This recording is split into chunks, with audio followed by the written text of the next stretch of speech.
All right, I know how this title sounds.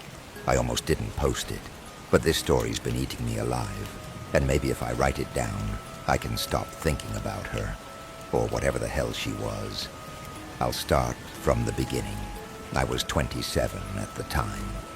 This was in late September 2023, and I'd been working the graveyard shift at RS Radio, a forgotten independent station hidden on the third floor of a rundown building in the South Loop.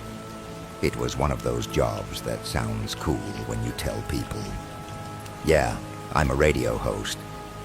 But the truth? It was miserable. Just me, in a concrete box with ancient equipment, flickering overhead lights, and this constant smell of mildew baked into the drywall. I played old playlists, took 0 calls, and watched the digital clock crawl toward 8 a.m. I didn't even want the job. I only took it because I was broke. I had just failed out of a freelance music production gig. My girlfriend left me the same week. My bank account was dipping below 0, and I couldn't even afford to crash at my cousin's place anymore. This station was the last option, and even that, I was about to quit. I had typed up a resignation letter the night before. I was ready to hit print and leave it on the manager's desk. But that next morning, Tuesday, September 19th, 2023, everything shifted. It had been raining all night. That thick, heavy Chicago rain that soaks the city and makes everything feel a little off. I was alone in the booth, halfway through my third bitter cup of vending machine coffee, when I heard the door buzz. That was strange in itself. No one ever visited during the night shift. I froze. The station door required a security fob. There were only 2 people on file with access during my hours. Me and the building's janitor, who only worked Fridays. So the fact that someone was coming in, that alone had my heartbeat kicking up a notch. Then I heard her footsteps, slow, wet against linoleum. And when she stepped into the light, I swear the air around me got warmer. She was soaked from the rain, not in a drenched, disheveled way, but in a way that somehow made her look intentional. Her red dress clung to her body like it was painted on. Long, dark hair framed her face, dripping gently onto her collarbones. Her makeup hadn't run at all. In fact, she looked perfect. I was stunned. I couldn't even speak. Then she smiled, like she knew the effect she was having on me, and said, "Hi, I'm Lila. I'm here to shadow the overnight host." I blinked like an idiot. "Sorry, what?" She laughed, this soft, confident laugh.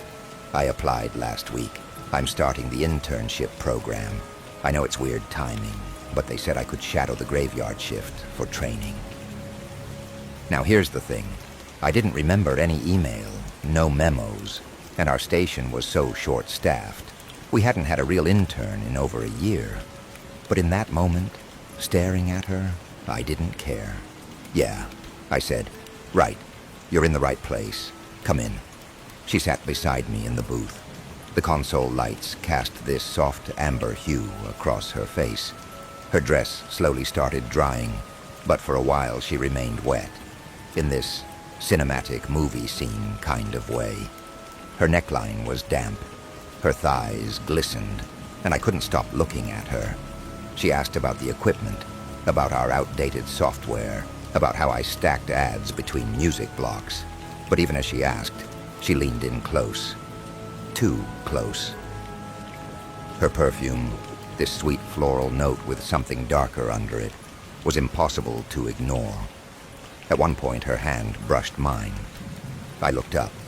She didn't move away. "You're cute," she said, then immediately looked down at the screen again like she hadn't just dropped that. My throat went dry. I couldn't focus. And then, as if on cue, the power went out. Total darkness. The station's power grid was old and temperamental. Every few weeks it would flicker off for a few seconds. Normally I'd scramble to reboot the system, but this time I just sat there, feeling her hand find mine in the dark. The backup generator kicked in. Lights flickered back on. Our eyes locked. I kissed her. It was fast. Hungry. Like we'd both been waiting for a reason to cross that line. Her lips were warm and soft. Her hands gripped the back of my neck. I stood, pulling her up with me, and we stumbled toward the back lounge. A crusty little room with a torn couch and a mini fridge that smelled like expired creamer. I didn't care. We didn't stop. Her dress came off with one tug. Her body was flawless, toned, glowing, every curve exactly where it should be. Her skin was still damp from the rain, and as I traced my fingers along her waist, she shivered. "I shouldn't be doing this," she whispered, teasing, but she didn't stop. We were tangled up on that couch for what felt like hours. The rain didn't stop pounding against the windows. The static hum of the emergency lights added this surreal energy to the whole moment, like we were in a movie that wasn't supposed to end well. But I didn't think about that then. All I remember is how close she felt, how real it all was, how I didn't want the night to end. When we finally slowed down, she curled up beside me, her head on my chest, and I just stared at the water dripping down the glass. "You're different," I told her, and she said, without even blinking, "You have no idea. I don't think I've ever had a night like that. Not before, not since." We didn't sleep, just lay there on that dusty, beat-up couch in the lounge of RS Radio, like it was a damn king-sized bed in some penthouse suite. I remember running my fingers down her back, the way her skin felt cool in some places and warm in others. She had this tiny freckle under her left shoulder blade. I don't know why I remember that. I just do. "Do you believe in fate?" she asked at some point. Her voice was low, soft, almost sleepy. I laughed. "Number. But I'm starting to think maybe I should." She didn't respond immediately, just traced slow circles on my chest with her fingertip, her wet hair drying against my skin. "Maybe some things are supposed to happen," she said, after a long pause, "even if they feel like mistakes." I didn't know what to make of that, but the way she said it, half hypnotized, like she was talking from the bottom of a dream, I didn't want to question it. I didn't want to ruin the moment. By the time the sun started bleeding through the clouds, we were still in that lounge. Her red dress was tossed across the mixing table. Her heels had ended up behind the fridge somehow. I remember watching her slip back into them, like she'd done it 1,000 times before. Slow, elegant, purposeful, like a dancer. "What are you doing after this?" I asked, half joking, half hoping. She turned, smiling, brushing her hair back from her face. "Same thing I always do, wait around for the night." And just like that, she was gone. I didn't see her for the next 2 shifts. I thought maybe I'd hallucinated the whole thing, that the stress, the loneliness, the isolation of that radio station had finally gotten to me. But then, on Friday night, September 22nd, she was back. This time, she wasn't wet. She walked in wearing a white crop top, high-waisted jeans, and a denim jacket that somehow made her look even hotter than before. Her lips were glossed, her eyeliner perfect, like she'd walked off the set of a perfume ad. "Miss me?" she said, sliding into the chair beside mine. I stared at her. "Where the hell were you?" "Watching." "Watching what?" "You." She leaned in and kissed me, slowly, deliberately, like we hadn't missed a single moment between Tuesday and now. That night, she didn't wait for the power to go out. She pulled me into the dark room next to the booth, a tiny soundproof chamber filled with old tapes and dusty shelves, and dropped to her knees. I could barely breathe. The whole thing felt like a fever dream. Later, she climbed onto the old editing desk, pulled me into her again, and whispered things in my ear that I'd never heard a woman say before. Words that were both filthy and poetic. She touched me like she knew me, like she had memorized my body in another life. And afterward, when we lay tangled on that pile of outdated cassette boxes, she whispered something strange. "You're not scared of me, are you?" I blinked at her. Why the hell would I be scared of you? She just smiled and kissed me again. The next few weeks were electric. Every shift she'd appear. Never at the same time, never with the same look. Sometimes dressed like a grunge-era goddess, sometimes in a sleek corporate pencil skirt with heels that made my heart stop. One time she wore nothing but one of my hoodies and panties. It was like a private fantasy on loop. We didn't just have sex. We connected, talked, laughed, fell asleep together in the worst places. The floor, the cramped equipment closet, even under my desk while an old playlist looped. But something strange was happening too. I started noticing that no one else ever saw her. I tried mentioning her to our station manager, Lisa, once during her afternoon shift to hand off. "Hey, what did you think of the new intern, Lila?" She frowned. "We haven't had an intern since 2022, dude." "What are you talking about?" I laughed it off. Maybe she just didn't know. Maybe Lila was hired off the books, or just hadn't been filed into the system yet. But it started eating at me. And then there was the equipment. Every time Lila showed up, something would glitch. Not break. Not exactly. Just shift. Recordings would erase themselves. Audio files would corrupt mid-play. Our security cams would go dark between 1 a.m. and 4 a.m. And only during those hours. At first, I didn't think too much about it. The station was ancient, after all. Everything was old, patched up with duct tape and prayer. But as the weeks went on, I started feeling something I hadn't felt in a long time.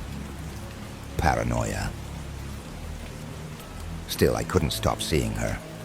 She was addictive. Her body was perfect. Her mind was razor sharp.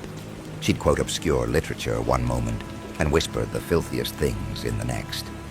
One night, she brought me a cup of hot chocolate in a ceramic mug. Not a takeout cup, a real mug. And said she made it at her place, even though she never told me where she lived. When I asked, she just said, "I'm not really from around here." Then smiled and added, "But I'm always nearby." That same night, she left scratches down my back that didn't heal for a week. I started dreaming about her. Weird dreams, vivid, hyper-real. In one, she was standing naked in my bedroom, but her eyes were glowing. Not like demons or horror movies, just unnatural, like twin moons caught in her skull. In another dream, she stood in the middle of the RS booth, surrounded by floating cassette tapes that spun around her like orbiting planets. But I didn't feel afraid. Not yet. I felt possessed, in love, obsessed, drunk on every inch of her. Her scent, her voice, the way she'd disappear right before dawn, every time, no matter where we were, like she was connected to the night itself. And every time she left me there alone, I'd swear to God she'd been real, because my lips would still taste like her. My skin would still smell like her perfume. And sometimes, I'm not kidding, the imprint of her body would still be on the couch cushion beside me. I stopped checking the clock when she came around. Time just didn't matter anymore. It didn't tick like it used to. Hours would stretch and snap back like rubber bands when Lila was near. I'd blink, and 3 songs would pass. Look away, and a whole segment would vanish. But she always made it feel okay. Made me feel like I was exactly where I was supposed to be. I started to live for the stormy nights. There was something about the rain that made her different. More sensual, more intense. Like it charged her. Made her body hum when I touched her. The second night it poured, She walked in, soaking wet again, just like that first night, wearing nothing but a white oversized tee that clung to her body so perfectly I forgot how to breathe. "No umbrella?" I teased, even though my throat was dry. She smiled, stepping slowly into the studio, water dripping from her hair, her skin glistening under the red on AR sign glow. "I like the rain," she said. "It makes everything quiet." Then she climbed onto me right there in the booth, straddling my lap, while the mic levels peaked. The playlist played on, but I couldn't tell you what was on. All I remember is the sound she made when I kissed down her neck. Soft, desperate, like the air had been knocked out of her. She pulled off that shirt, baring herself, her body flawless in the low light, and in that moment, I didn't care if I was hallucinating or losing my mind. I didn't care if the station burned down around us. I just needed her. She started coming every night. Sometimes she'd bring food. Strange things, though. Once, a red velvet cupcake from a bakery that closed years ago. Another night, a full bottle of wine with no label, no cork, just sealed and cold, as if chilled in a cellar. And her stories. She'd talk about music, about songs I'd never heard before. She'd hum these haunting little melodies that felt half familiar. Sometimes when she sang, the lights would flicker, just a pulse, like the whole place was breathing with her. I was in deep, too deep. One night I brought her back to my apartment. It was almost 2 a.m. The streets were wet from rain, glowing gold and red from traffic lights. She didn't say anything during the drive, just played with the radio dial, cycling through static, until she found an old soul station that seemed to come from nowhere. My place wasn't much. A one-bedroom off Belmont Avenue, 2nd floor, tiny balcony with half a view of the lake. But she walked in like she'd been there before. She touched the framed photos on my shelf like she was remembering them. Asked about my childhood, my parents, my old guitar. I never played anymore. Then she kissed me, slow, urgent, and pulled me toward the couch. It was raw that night, desperate, like she needed me more than ever, like I was her anchor to something slipping away. She cried after. I held her, confused, her tears soaking into my chest. "I don't want you to forget me," she whispered. "You won't, will you?" "Of course not," I said. "Why would I?" But she didn't answer, just pressed her face against my neck and breathed me in like she was memorizing me. I woke up alone. No note, no text. The front door was still locked from the inside. Her side of the bed wasn't even warm, like she'd vanished the second I closed my eyes. But there was something else. My bathroom mirror, fogged over, even though I hadn't showered, had something written in it. 4 words, drawn with a fingertip. "Don't stay past midnight." I stood there staring at it for so long, the letters started dripping like tears. Things started slipping after that. The station felt colder at night, even with the heat cranked up. Songs would queue up on their own. Songs I hadn't added. Old jazz from the 1940s, doo-wop from the 50s, instrumentals that didn't exist in the digital archive. I'd hear whispers in the headphones when no one was talking. Once, I swear to God, I saw someone, or something, watching me from the booth's soundproof window. A figure, barely there, just long enough to blink. When I ran to check, the hallway was empty, and Lila, she changed too. Not all at once, not like a switch, just little things. Her touch colder some nights, her body lighter, like I was holding on to vapor. She'd look over my shoulder sometimes, mid-kiss, like something was watching us. Her eyes would go glassy, her voice distant. But I was in love, addicted, blinded. I kept going back. The dreams grew worse. Now, they weren't just sexual or strange.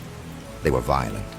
I'd dream of being buried beneath cassette tapes, of screaming into a dead mic, of Lila standing in the rain, naked and bleeding, reaching for me but melting into the pavement before I could touch her. Once, I woke up to find my fingernails cracked and bleeding, like I'd been clawing at something in my sleep. I started Googling her name. Lila, RS Radio, Chicago. Nothing. No records, no social media, no LinkedIn, no college transcripts. I checked our internal files. Nothing. I asked Lisa again. She said I was scaring her. But I couldn't stop.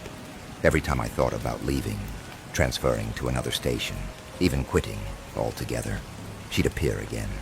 So beautiful it hurt to look at her. So real I'd forget everything else.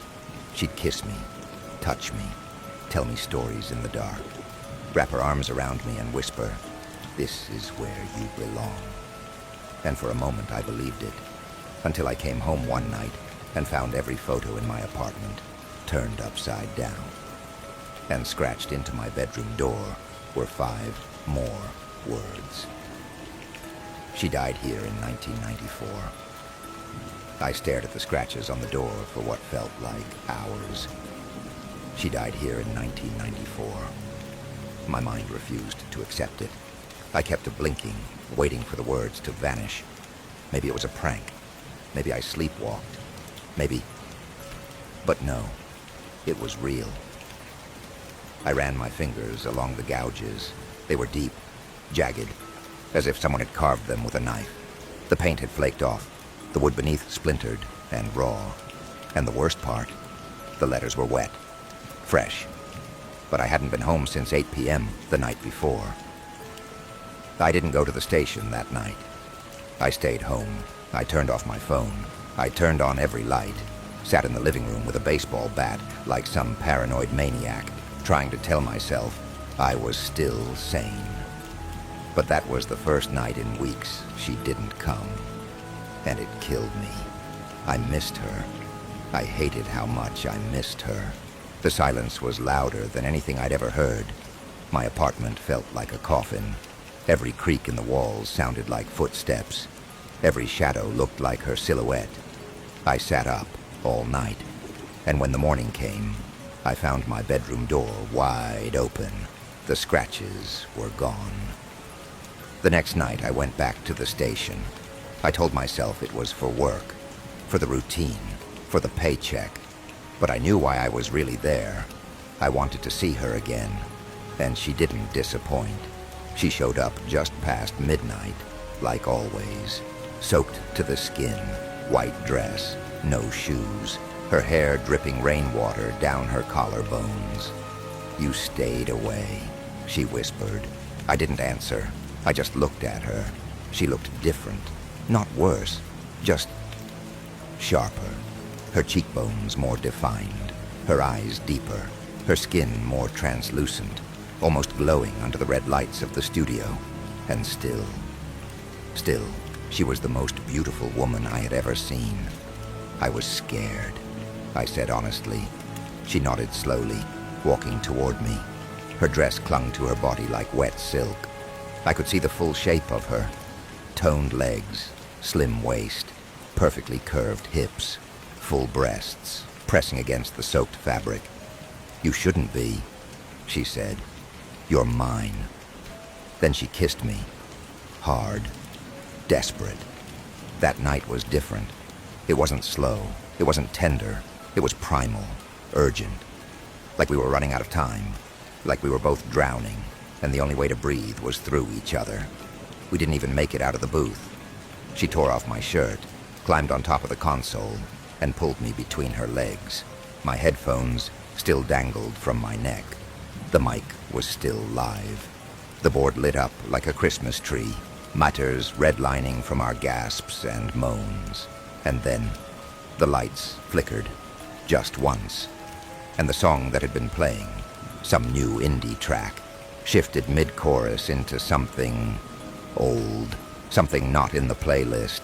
It was a scratchy 1940s style ballad, female vocals, echoed like it was being played from a vinyl on a gramophone. Lila didn't stop. In fact, she moaned louder, bit into my shoulder, climbed harder against me, and as we moved together, that old song filled the air. It sounded like her voice. When it was over, we lay tangled together in the booth. The song ended. Dead silence. Then the on-air light flickered off, even though I never touched the board. "Who was that singing?" I asked, breathless. She didn't answer, just stared at the ceiling, eyes glassy, chest rising and falling. "Lila?" I said again. Finally, she whispered, "That was me." I started looking into the station's archives. RS 103.5 had been around a long time, longer than I realized. It wasn't just a local indie station. It used to be huge back in the 40s and 50s, broadcast jazz and swing all across Chicago. I asked around, emailed a couple of old-timers who'd worked there decades ago. One name kept coming up in weird conversations: Lila Hartley, a jazz singer, regular guest. Hosted a midnight show during wartime for lonely soldiers tuning in from overseas. Called it The Velvet Hour. Sultry voice, cult following. Disappeared in 1994. Rumors said she died in the station, electrocuted during a freak storm when the equipment shorted. No autopsy, no public funeral, just vanished. I found a photo online, blurry, black and white, but unmistakably her. Same face, same hair, same impossible beauty. But there was one difference: her eyes. In the photo, her eyes were empty, like they'd already seen hell and come back with a smile. That night, I tried not to go in. I really did. But around 11:45, the rain started again, hard. Sheets of water against my window, thunder like someone dragging chains through the sky. And my body, it just moved, like it belonged to her now. I got in the car, drove to the station, didn't even remember turning the key in the ignition. She was already waiting in the booth, naked, soaked, smiling. "I knew you'd come," she said, and spread her legs like it was nothing. No hesitation, no fear, just hunger. And I gave in again, because I needed her now, and somewhere, deep in my bones, I knew she needed me too. Afterward, I sat in the booth alone, staring at the mic. She'd left again, always gone before sunrise, never stayed past the storm. I rubbed my face, my eyes, trying to make sense of what this had become. And then I noticed the mic was live again. The recording light was red, but the booth was silent, until I heard her voice, soft and trembling, whisper through the headphones, "Don't let them take me. Don't let them take me." Her voice came through the headphones like a whisper from inside my skull. I froze in the booth. The on-air light glowed red above the mic. I hadn't touched anything, and yet she was live, broadcasting. I checked the feed. The studio wasn't playing music, wasn't airing commercials. There was only that dead air hum, the sound of faint static, and the occasional pop from the old wiring. And then her voice returned, clearer, more urgent. "They're coming for me, for us. Don't trust the silence." Then silence. Total, suffocating silence. I yanked the headphones off. My heart felt like it was going to claw its way out of my chest. I scanned the room. Nothing. Just the comforting hum of the old mixing board, the blinking standby light on the auxiliary console. No Lila, no voice, no shadow behind the glass. But I knew she had been there, and she wasn't talking to the audience. She was talking to me. I didn't go home that morning. Instead, I pulled open every cabinet in the station's storage room, searching through dusty boxes, ancient files, and yellowing newspapers from decades ago. I found old program schedules from the 40s, handwritten logs, photos of former hosts, and in one file, I found a station incident report, barely legible. Date, April 12th, 1994. Time, 12:03 a.m. Incident: equipment malfunction during live broadcast. Notes: unknown voltage surge. Fatality. Subject: Hartley. L. Body unrecovered. Electrical systems compromised. Studio sealed for investigation. No follow-up report. No police file. No closure. Just a studio sealed in silence for 30 years. I went back to the booth around 2 a.m. She wasn't there. Not physically, at least. But the smell of rain lingered in the air. Wet leaves, drenched hair, lightning static clinging to the walls like perfume. I sat in the chair and closed my eyes, headphones dangling from one ear, and that's when the board lit up. Red, green, yellow, not flashing, pulsing, like a heartbeat. And then I heard her voice again, but not live. This time, it was a recording. It wasn't from tonight. It wasn't even recent. The tape sounded ancient, warped, faded, but it was her, singing. I'll wait for you, until the air runs dry. The melody was beautiful, soulful, desperate, like a woman singing into the dark, praying someone would answer. I listened to it 3 times.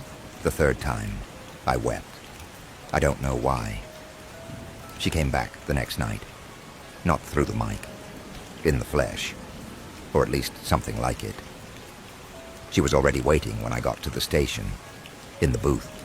Wearing a deep red silk robe that clung to her curves like it had been painted on. Her skin shimmered faintly in the red glow of the studio lights. Every inch of her soaked from the ongoing downpour outside. Her hair was messier tonight. Wild. Her eyes darker. More intense. Hungrier. She didn't say anything. Just undid the knot on her robe and let it slide to the floor. Underneath, she wore nothing but a thin black choker and the same smile she always gave me before she devoured me whole. This time, we didn't even wait to shut the door. She pushed me back against the console and climbed into my lap, her hands clutching my face, her hips grinding in desperate circles. The rain hit the windows like gunfire. Thunder cracked above the station like a warning bell. And in the middle of it all, her body, her scent, her moans filling the mic. I felt something cold crawl across my back. A finger. Number A breath. I looked up. There was no one else in the room, but I could feel something watching us. I tried to ignore it, but Lila stopped, mid-thrust. She pulled back, eyes wide, lips trembling. They're here. I sat up. What? She backed away from me, naked and terrified. Don't speak. Don't move. Don't let them in. The lights in the booth shut off. Every last one. We were plunged into total blackness. And then the sound came. Static. Pure, ear-splitting, violent static pouring through every speaker in the building. The kind of noise that made your teeth hurt and your eyes water. I covered my ears. She screamed. And then, just like that, silence. When I opened my eyes, I was alone in the booth. The board was cold. The console was off. The recording light dead. No trace of Lila. No robe. No footprints. No moisture. No smell of rain. Nothing. Like she'd never been there. I finally went to the station manager the next day. Told him something was wrong with the power system. That I'd been hearing things on the feed. That the booth equipment was acting haunted. He laughed. Told me it always did that when it rained. That the place was old. Built before proper shielding. Ghost in the machine. He joked. I didn't laugh. I asked him about Lila Hartley. His smile froze. The name clearly struck something. You found her file? He asked. I nodded. He took a long drag from his cigarette and said, everyone who stays past midnight hears her eventually. Just don't answer if she calls, and never say her name on the mic. I asked why. He leaned in close and whispered, because she's always listening. That night I almost didn't go back, but I did. Because no matter how scared I was, I missed her. And some sick part of me didn't care if she was dead. Because when I was with her, I felt more alive than I ever had. And that terrified me more than anything else. I didn't sleep that night. Not because I was scared. Because I was possessed. Not literally, I think. But mentally, emotionally, physically. My skin still smelled like her. My hands still trembled with the memory of her touch. And her voice, those last words, kept echoing in my skull. Don't let them take me. Who the hell was them? I went to work the next day like a zombie. Everyone noticed I looked wrecked. But it wasn't just fatigue. It was obsession. It was confusion. It was something primal I didn't know how to name. After my shift, I stayed behind. I pulled the audio logs from the night before. I needed to prove to myself that what happened actually happened. Maybe I was going crazy. But as I scanned through the files, I noticed something strange. The system had deleted most of the audio. The entire block from 11:45 p.m. to 3:06 a.m. Gone. Wiped clean. Only a single clip remained. Exactly 6 seconds long. I played it. The screen flickered. The studio lights dimmed. Just slightly. And her voice, distorted and distant, whispered, "Help me, Adam." My blood went cold. I never told her my name. That night, the rain came early. Around 9 p.m., the clouds opened up and dumped torrential water across the city. Thunder cracked so loud it shook the windows. The air smelled metallic, like something old and forgotten. I stood in the break room, staring at the red-on-air light glowing through the hallway. She was calling me, not literally, not out loud, but in my mind, in my skin, in the ache that had formed somewhere between lust and despair. I went in. She was waiting in the booth, same as always. White dress, no shoes, wet, dripping, perfect. But her eyes were different, not glowing, not empty, just scared. "Lila," I said, "what's happening to me?" She looked at me with those huge, tearful eyes and whispered, "I wasn't supposed to fall in love." My throat tightened. "What are you talking about?" She walked toward me, slow, her dress sticking to her curves. Rainwater pooled beneath her bare feet. They told me I could visit one night, just to remember. But you saw me. You touched me. That wasn't supposed to happen. My heart raced. Who are they? She shook her head, already crying. The ones who keep me on the other side. The ones who wait, who feed, who punish. She grabbed me then, hard, desperate, and kissed me like it was her last breath. And I let it happen. Again. Because even now, even with horror starting to bloom behind her eyes, she was the most intoxicating thing I had ever tasted. Afterward, we lay on the floor of the sound booth, tangled together, sticky with sweat and rain and something else I didn't want to name. She rested her head on my chest. "They know I stayed too long," she whispered. "They're coming for me." I held her tighter. "Let them come. I'll protect you." She laughed. A soft, hopeless sound. "You can't fight them, Adam. You don't understand what I did to be here." And then she told me. She died on purpose, not in an accident. She wasn't electrocuted by faulty wiring during a storm. That was the story, the cover-up. She killed herself.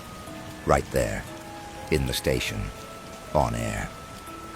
I slit my wrists with the edge of a broken record. She said, voice hollow. During my final broadcast, while the song played, while everyone listened. Why? Because I was in love with a man who didn't love me back. Because I wanted to become the voice people never forgot.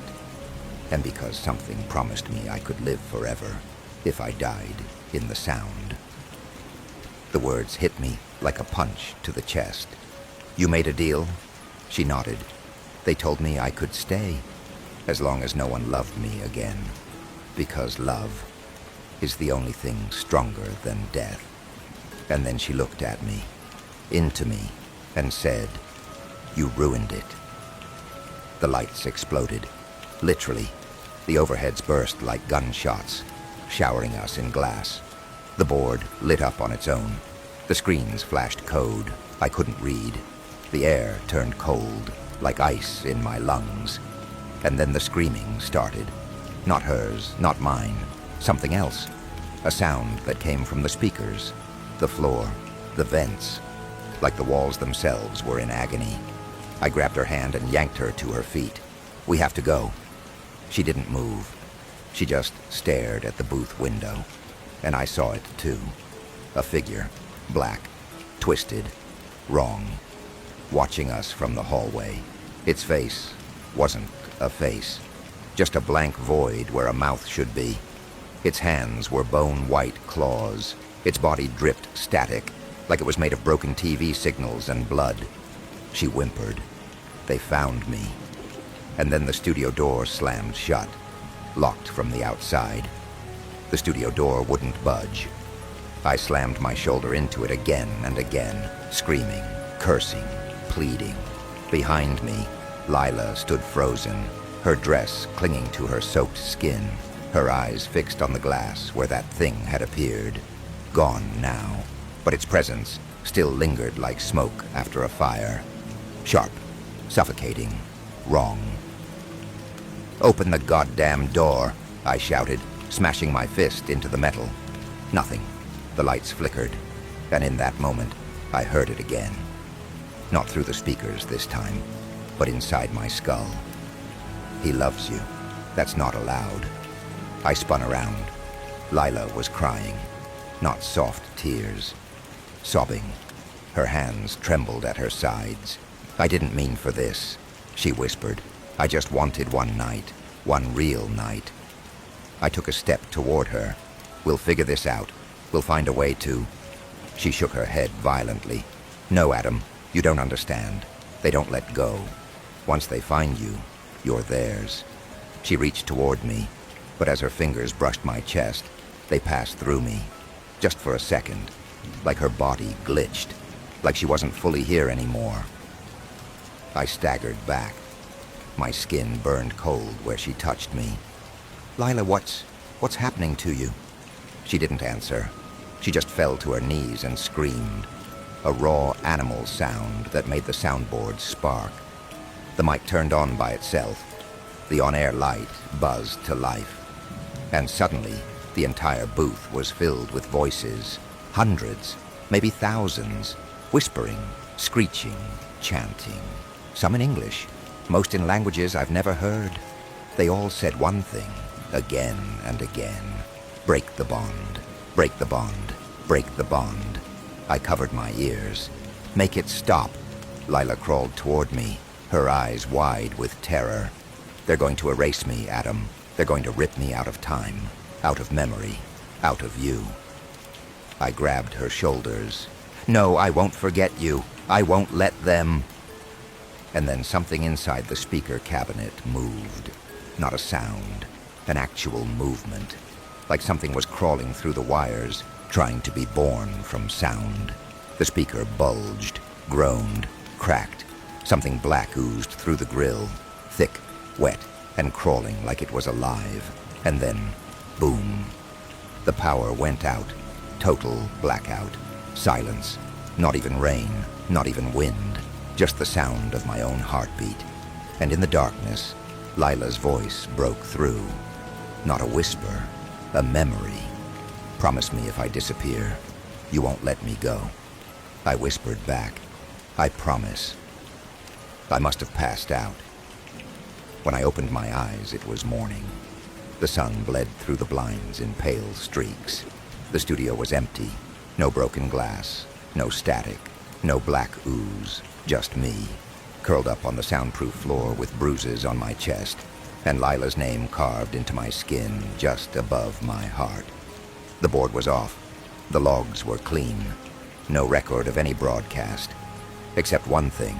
The mic was still live.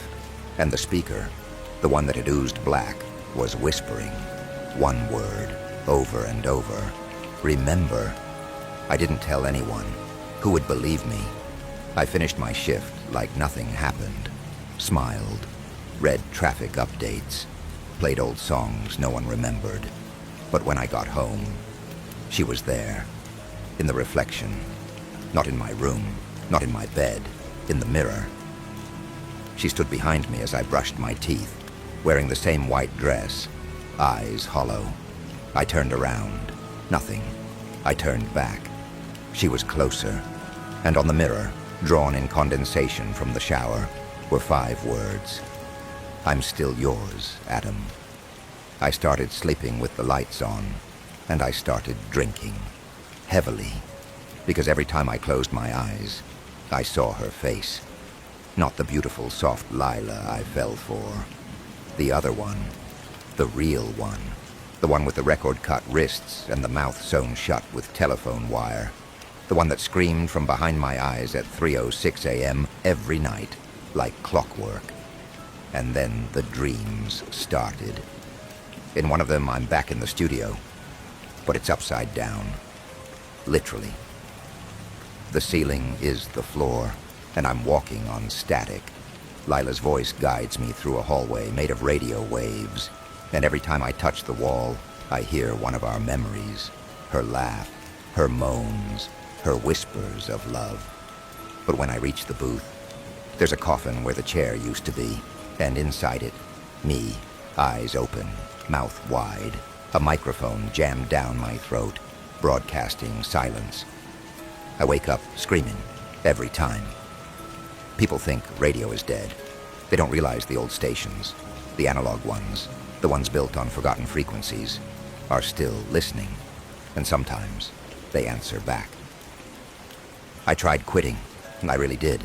I even took a new job, moved to the suburbs, deleted every song that reminded me of her. But I can't stop hearing her voice. Every radio in every room turns on at 3:06 a.m. every time. No matter the brand, no matter the power source, and all it says is, stay with me. I think I'm losing my mind, or maybe I already did, but tonight I'm going back, to RS, to the booth, to her. Because if this is hell, then I want to burn with her. Better that than to forget her. Better that than to be alone. And if she takes me, good.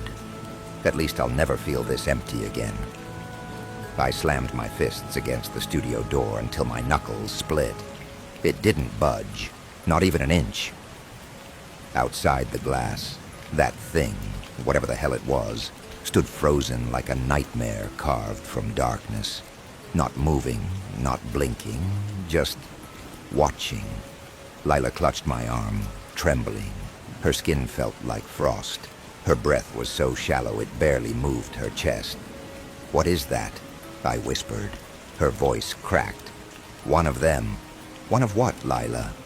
She looked up at me, eyes glowing faintly in the emergency light that bathed the booth in a sick red hue.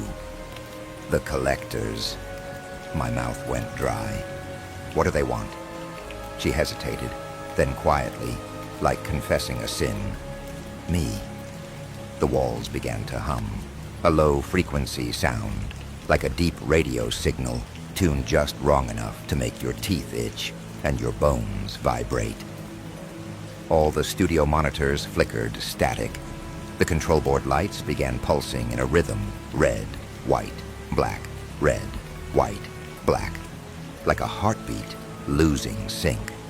Lila backed up against the window. Her legs gave out, and she slid to the floor, arms around her knees like a child waiting for punishment. I crouched beside her. We're getting out, I swear. She shook her head. You can't fight a frequency. Her voice was strange, warped, layered, like she was speaking in stereo. My eyes darted around, searching for anything. A crowbar, a chair, something to break the glass. My gaze landed on the mic boom, steel, bolted to the desk. Without a second thought, I ripped the mic from its arm, snapped the screw with all my weight, and raised it like a club. Adam, no. I didn't listen. I ran at the door and smashed the window. It cracked but didn't break. Again and again. Glass shards rained around me. Blood dripped down my wrist from the impact. And on the third hit, it finally shattered. I didn't even hesitate. I reached back for her. But she was gone. Just gone. Like mist in the air. "Lila," I screamed, stumbling back into the room, scanning every corner. Nothing. Only the smell of ozone and static, and that oppressive pressure in the air like gravity had tripled. And then a whisper right in my ear. "I'm sorry." I sprinted out of the booth into the hallway, expecting to find that shadowy thing waiting. But the hallway was empty, dead quiet. No sign of the figure, no lights, just flickering monitors casting harsh strobes across the ancient tile floor. And that smell. Burnt copper, Moldavian, and something worse, like singed hair and wet teeth. I heard the sound of a door creak open down the hall. It wasn't her. I knew it wasn't, but I followed anyway. The break room door was ajar. Inside, the lights were off. I crept forward. My heart pounded so loud it drowned out my thoughts. When I pushed the door open, the room was empty, except for the radio. An old tabletop set, unplugged, sitting in the middle of the table. It buzzed softly, white noise at first. Then something started to tune in. Click, crackle, then her voice. Software, loving, almost musical. "Do you remember the first time you kissed me?" I swallowed hard. "Lila, do you remember the way you looked at me when the rain was falling?" I stepped forward. My knees were shaking. "Yes, of course I remember. What is this?" A pause. Then, "I want you to leave, Adam. Now. Number, I'm not going without you." Silence. "They're inside you now." That stopped me cold. "What? You touched me. You loved me. And now they see you." The radio started to smoke. Sparks snapped off the old dials. And from behind me, a low voice. Not hers. Something else. Something ancient. Broadcast complete. The next thing I remember is waking up in my car, parked outside the station, hands trembling, shirt soaked with sweat. The dashboard clock read 4:06 a.m.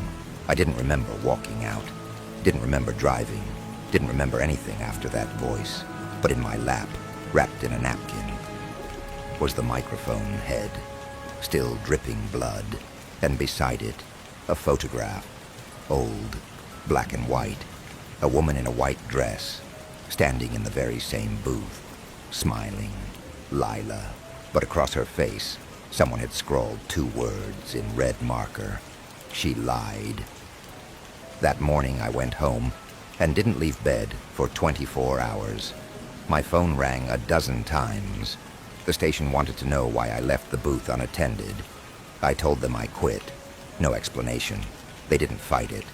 But that night, I got a voicemail from a number I didn't recognize. I played it. Only static at first. Then, faintly, her voice. "You loved me, so now you'll hear me forever." And in the background, that same low hum, that frequency, that signal, the one I still hear now, no matter where I go, in the walls, the pipes, the silence. Because when you love something that doesn't belong in this world, it doesn't let go. I haven't stepped inside the station in over a year now. Not since that night. But it never left me. And if you're reading this, if you think this is just some sick Reddit creative writing exercise, I get it. I would too. But you weren't there. You didn't see her. You didn't feel her. You didn't see what followed me home. The first time was a week later. I was staying in a cheap Airbnb near Lakeview, trying to get my life back together, applying for remote jobs, telling myself everything was just some kind of breakdown, PTSD, grief hallucination. Then one night, around 3:06 a.m., I woke up to the sound of static, not coming from the TV, from my phone, my locked phone. It was playing a voice memo that I didn't record. I checked the file.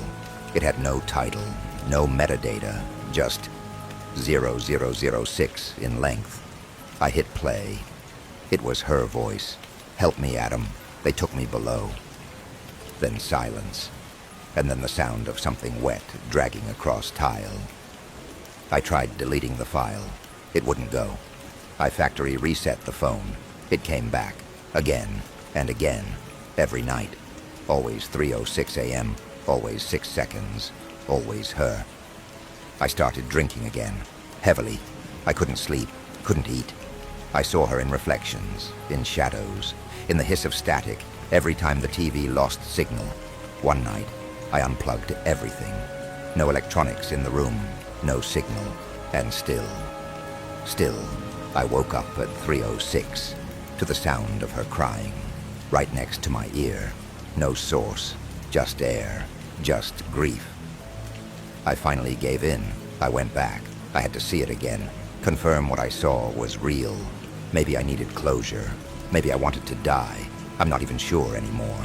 But I went. The building was locked, abandoned now. RS-94 had been shuttered just 2 months after I left. No warning, no coverage, no mention of Lila, just silence. But the back door, it was open, like it knew I was coming. Inside, everything looked the same. Same old furniture, same dusty console, same cracked mug I used to drink coffee out of. The only thing missing? Her. I called out for her. "Lila, I'm here, please, talk to me." Silence. Then, music. The old broadcast system, unplugged, cold, dead, started humming. And then her voice. Track 1, for the one I loved. Soft jazz began to play. Something old, 1960s. Vinyl hiss layered over sultry piano. And then she appeared. Not in front of me, in the glass. The window of the sound booth. Her reflection. Perfect. Beautiful. Smiling that sad, tragic smile. I turned around, but no one was there. Just her in the glass. Staring. Frozen. She lifted her hand and pointed down, below the floor, the basement. I'd never been down there before. It was sealed. Always was. I used to joke about it. Told myself it was full of old tapes and rats and asbestos. But that night, the door stood open, and inside, nothing. Just stairs, old wooden ones, leading into the pitch black. I followed. Each step creaked. The walls narrowed. The air got colder. I had my phone flashlight, but even that seemed dim, like something was absorbing the light. The stairwell ended in a concrete hallway, and at the end, a steel door, rusty, covered in old broadcast stickers, FCC tags, scratches that looked like claw marks. I opened it. The room beyond wasn't a storage room. It was a studio, but older, much older, like something built in the 1930s, long before RS-94 even existed. Vacuum tube consoles, reel-to-reel decks, microphones big as your head, dust coated everything. And in the center, a single wooden chair with chains on the arms and legs, stained dark. Blood? I didn't want to know. And behind that, a wall lined with tapes, hundreds of them, labeled only with dates, some from the 60s, some from the 40s, and some from the future. 2025, 2026, 2031. I pulled one off the shelf and slid it into the deck. It began to play. And what I heard was screaming. Lila's voice, begging, crying, begging them to let her out, to be free, to find me. And then another voice layered over hers. Mechanical, hollow, inhuman. Payment required. You broke the seal. The contract is blood. I ran. I ran so hard I almost broke my leg on the stairs. I got out of the building and never went back, but I know they're still there. And I know she's still down there, trapped, waiting. And I know one day soon, I'll have to go back, because I still love her. And love, it seems, is the only thing that doesn't die. It's been 3 days since I found the broadcast dated 2031. I haven't slept since. Not because of the nightmares, though they're constant now, but because sleep is no longer safe. Not for me, not for anyone who's heard her voice. Because once you do, you're marked, you're bound, you're property. That's what I've come to understand. What happened that night in the basement, that wasn't the end. It was the beginning, and it wasn't just about me and Lila anymore. They're coming, and I don't think I can stop it. But before I go, before I do what I have to do, I need you to know what happened after I ran. I stayed in a motel out near Skokie for a while. One of those roadside places that smell like bleach and loneliness. I thought maybe putting distance between me and the station would help. Maybe if I never said her name again, never thought of her, blocked it all out. But you can't block out something that's inside you. She was in me. She was part of me now. And not just metaphorically. I started bleeding from my ears. It was thin at first, a trickle of something black and syrupy, but it wasn't blood. I had it tested. The urgent care doctor said it was ferrofluid, magnetic liquid. That's not possible, I told him. He just looked at me like I was the freak. The next night, I vomited up a reel of tape, like actual magnetic cassette tape, unspooling from my throat like a ribbon of nightmare. I pulled out nearly 2 feet before it tore.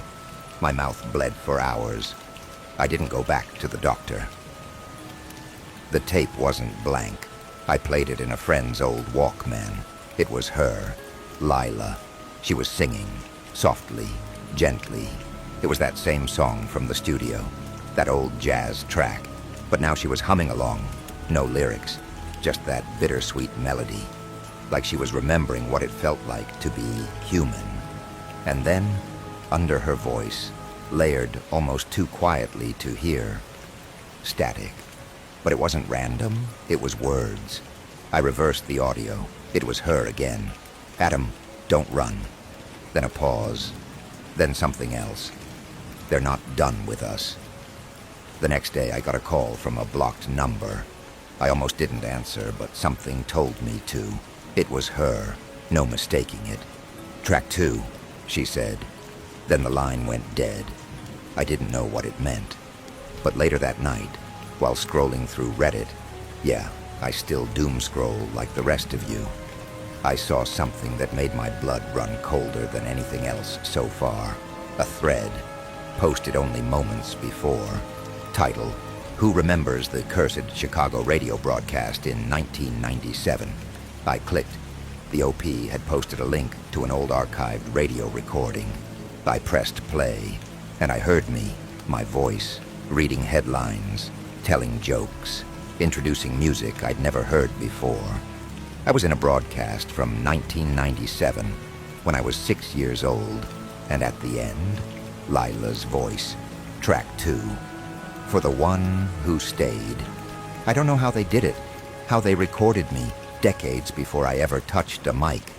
I don't know how she was in that tape before I ever met her, but I've started to understand. Time doesn't work the same way in that basement. Neither does sound, or memory, or love. That basement wasn't built by the radio station. It was found. And everything that's broadcast from there doesn't just go out into the air. It goes somewhere else. Somewhere deep. Deeper than physics. Deeper than hell. I needed answers. Real ones. So I did something I never thought I'd do. I went to see my father. He used to be an engineer for a government contractor. Top secret stuff. He retired after a breakdown in the early 2000s and never talked about what happened. I brought him the tape. Didn't tell him anything. Just asked him to listen. He did. And then he turned pale. Not just pale. Dead. Like something inside him died while the tape played. He looked at me and said 4 words. They opened it again. I asked what he meant. He didn't answer, just went into his garage and shot himself. The obituary says it was depression, but he left a note. Just one sentence. Frequency is invitation. That's when I made my decision. I wasn't going to run anymore. I wasn't going to let them take anyone else. I was going back, but not just to visit, to broadcast, to take it back, to give Lila what she asked for, to end it. I broke into RS 94 last night. The back door was still unlocked. Dust covered everything. The same faint jazz played over the dead speakers. Like the air remembered her voice. I went back to the basement. The air was heavier this time, like it knew what I was planning. The steel door was closed. I opened it. Everything was the same. The chair, the tapes, the console. I sat down. My hands were shaking, but I powered on the equipment anyway. The vacuum tubes glowed orange. The deck spun up. And the mic, that ancient silver mic bigger than my skull, warmed to life. I pressed record, and I spoke. If anyone can hear me, I need you to understand this isn't a story. It's a warning. I don't know how far this signal goes. I don't know what year you're in. But if you're hearing this, it means the door is still open. It means they're still collecting voices. And it means Lila is still trapped. I'm here now, with her, or what's left of her. She doesn't speak anymore, but she listens, and she remembers everything.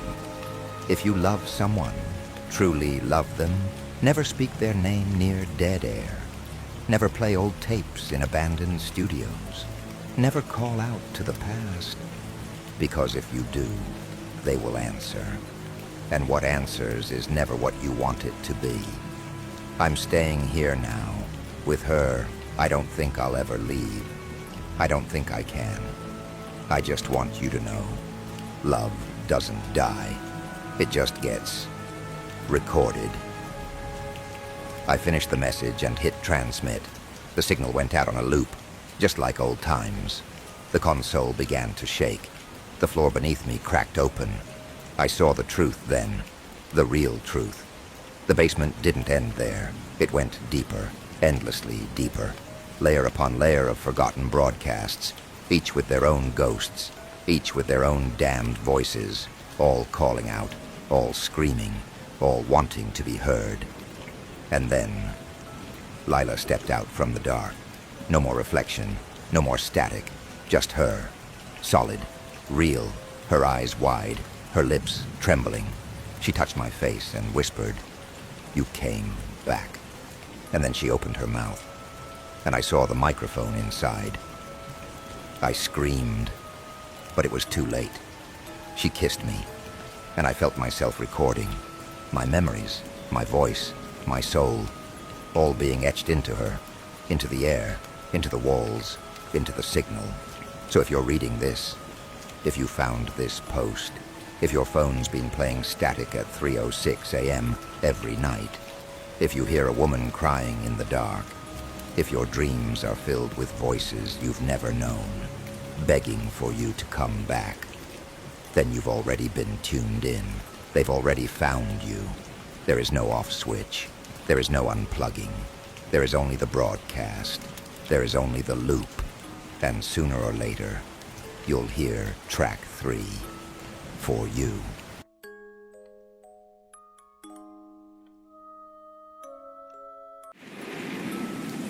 I'm not the kind of man who scares easy.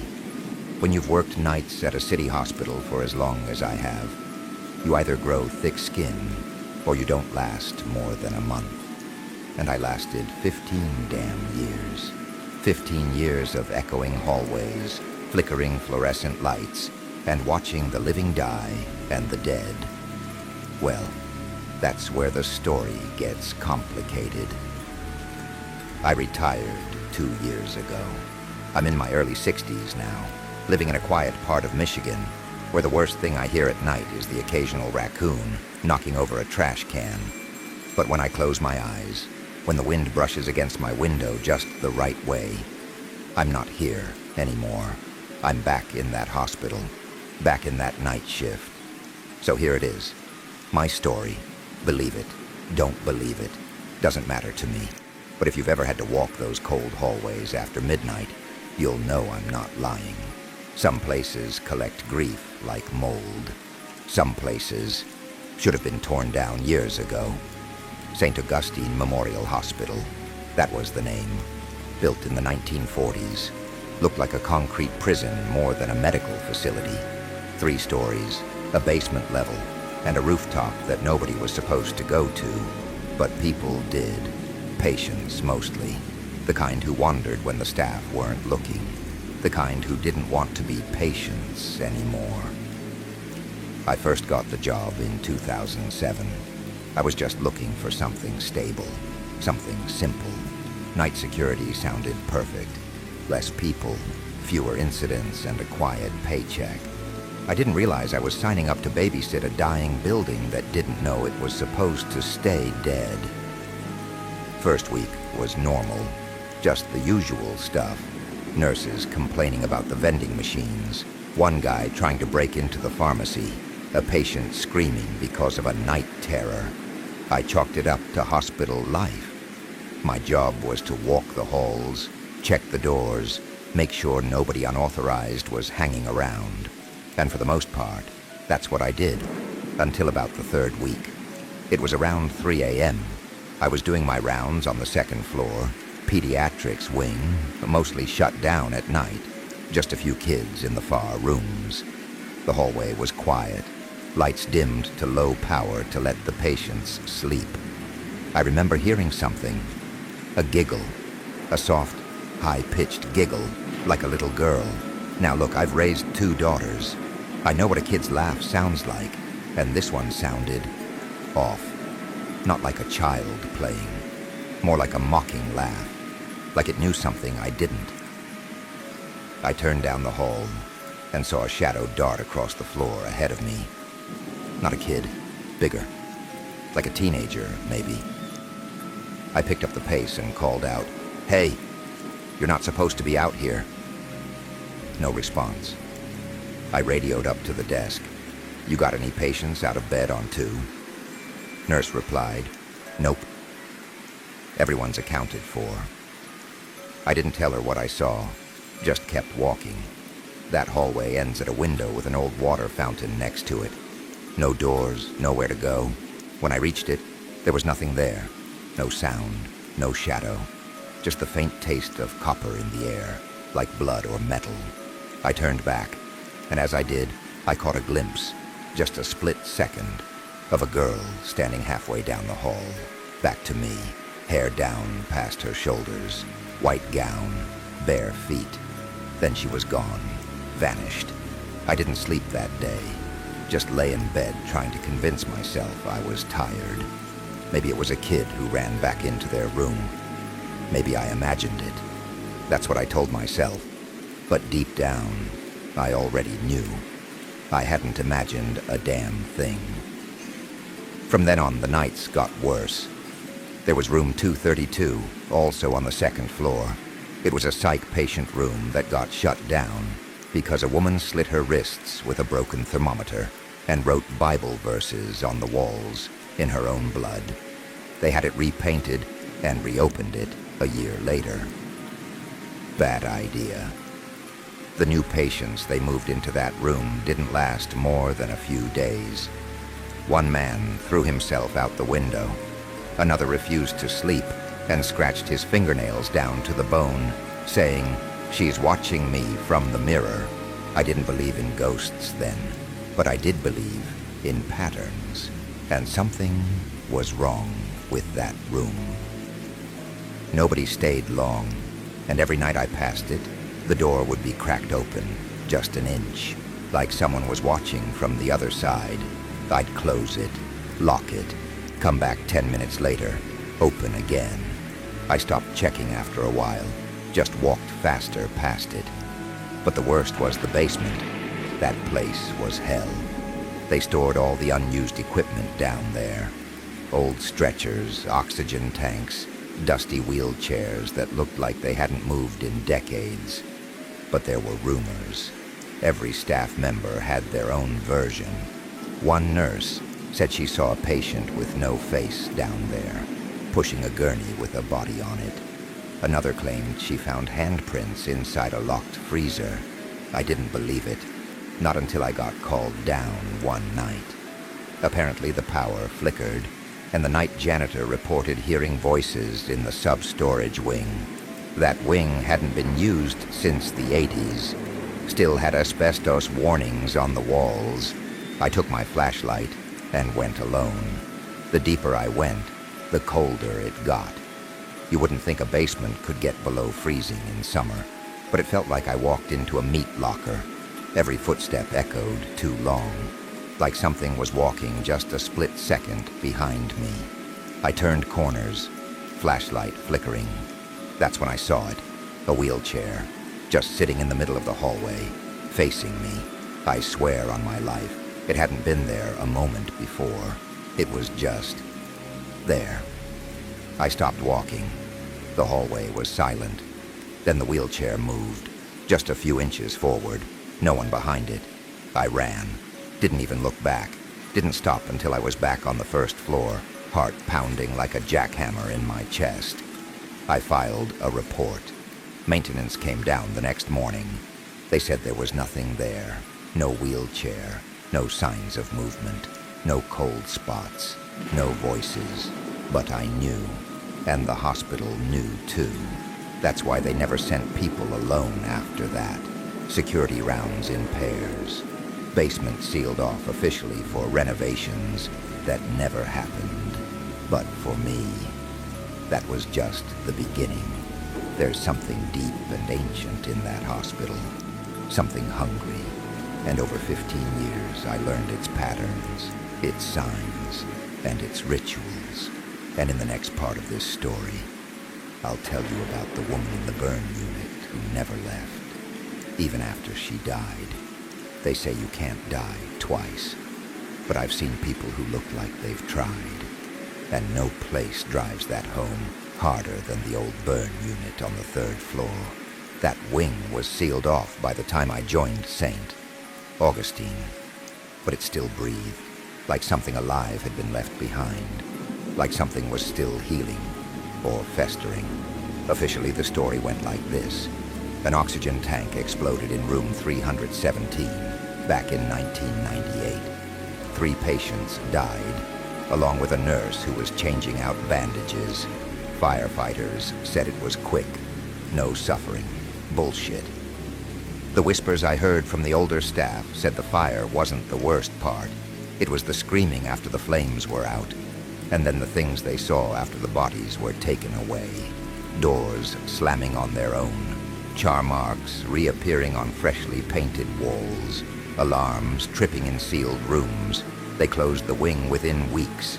Still, hospital policy said we had to check every floor once per shift, even the burn unit. My first time up there was about 6 months into the job.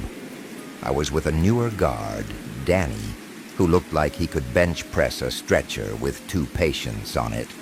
Real confident guy. Kept making jokes the whole elevator ride up. What if we see a crispy critter, man? Like one of those charred cartoon guys.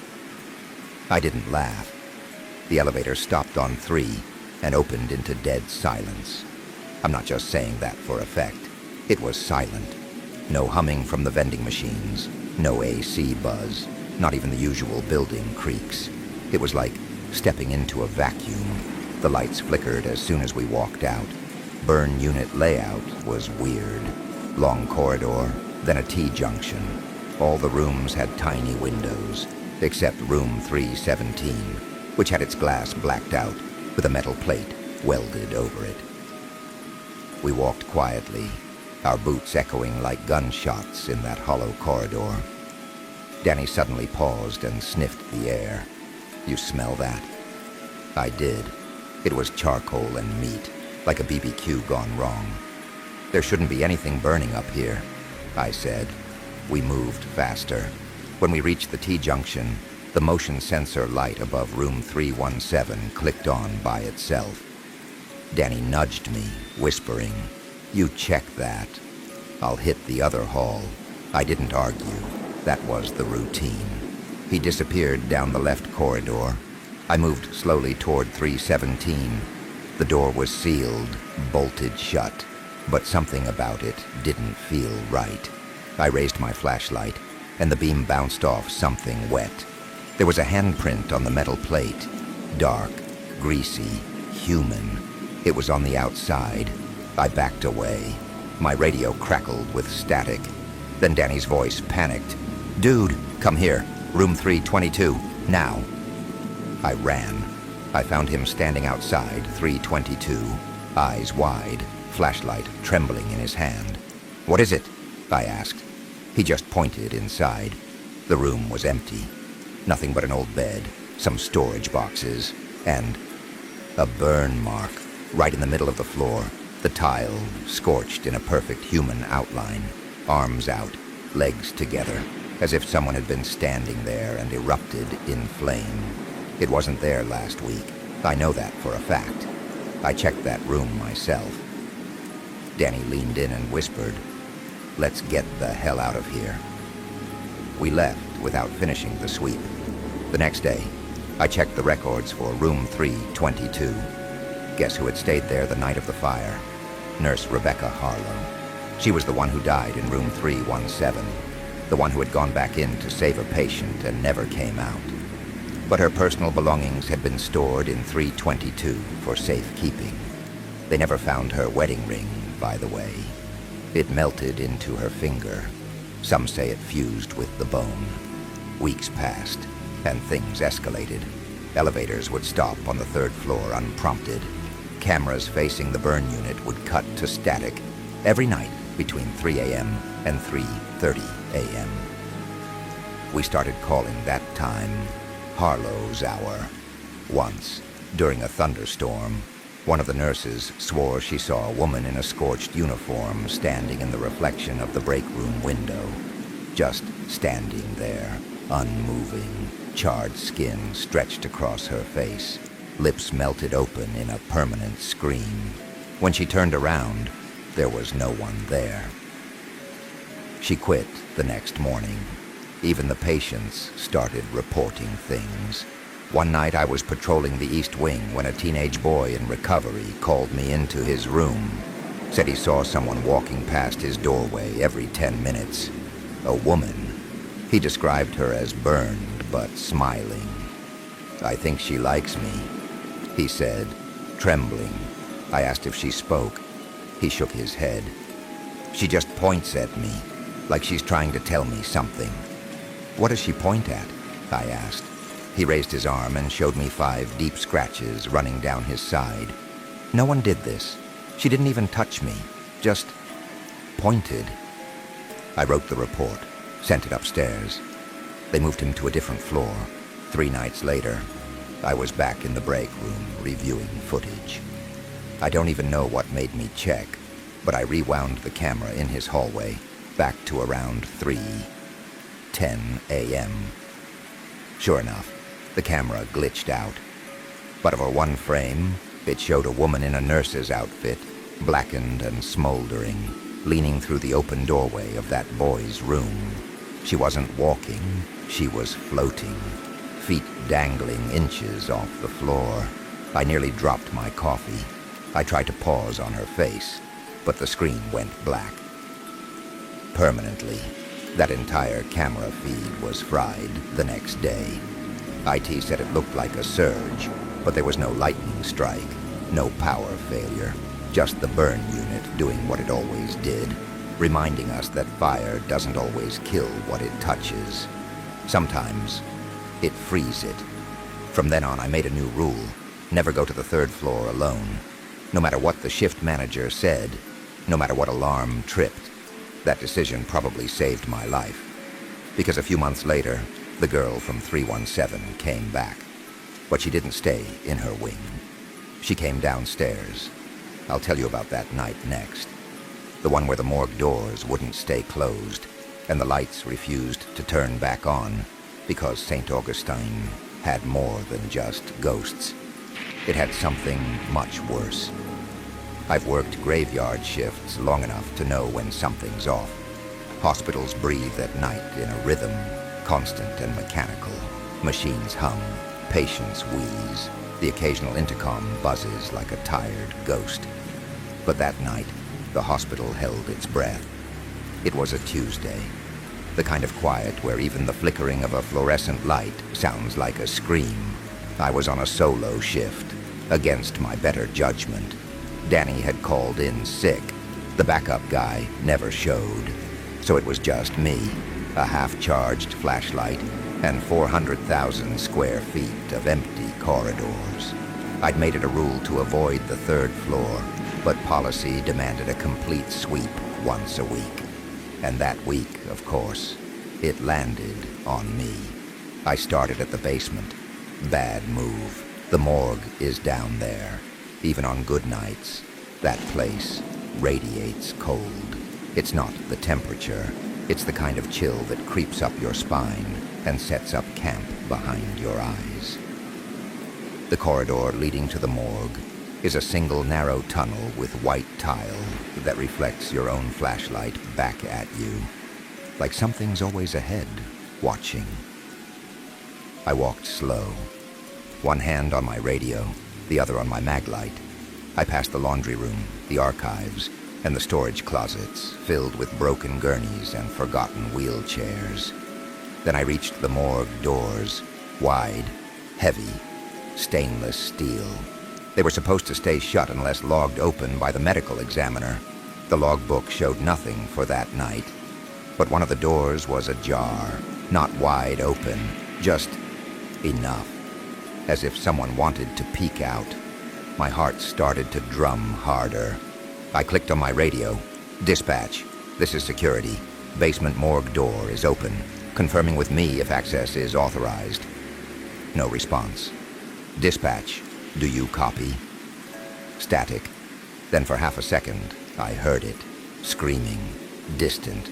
Muffled. I pulled the radio away. Looked at it like it had just whispered my name. The hallway behind me was empty. I was sure of that. But I still turned around. Because in that moment, I swear to you, I felt someone exhaling on the back of my neck. I walked into the morgue, slowly, flashlight sweeping left and right, rows of drawers on each wall, 2 gurneys in the center, a fridge hum that sounded like labored breathing. Then, slam. The door behind me shut itself.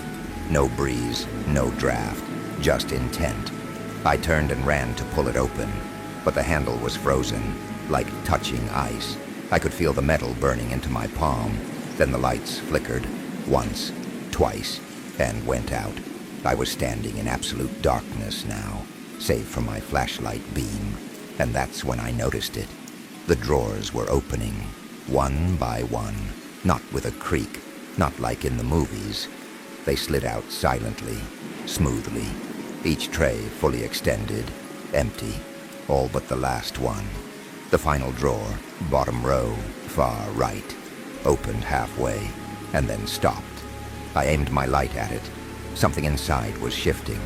A hand slid into view, charred, black, bone visible between the cracked, blistered skin. It reached toward me, and then pointed, exactly like that boy had described. Only this time, it was pointing at the ceiling. I raised my light, slowly. There, just above the gurney, scrawled in black soot, were the words, "Room 317 was never sealed." I backed away, trembling, whispering to myself, "You're dreaming, you're dreaming."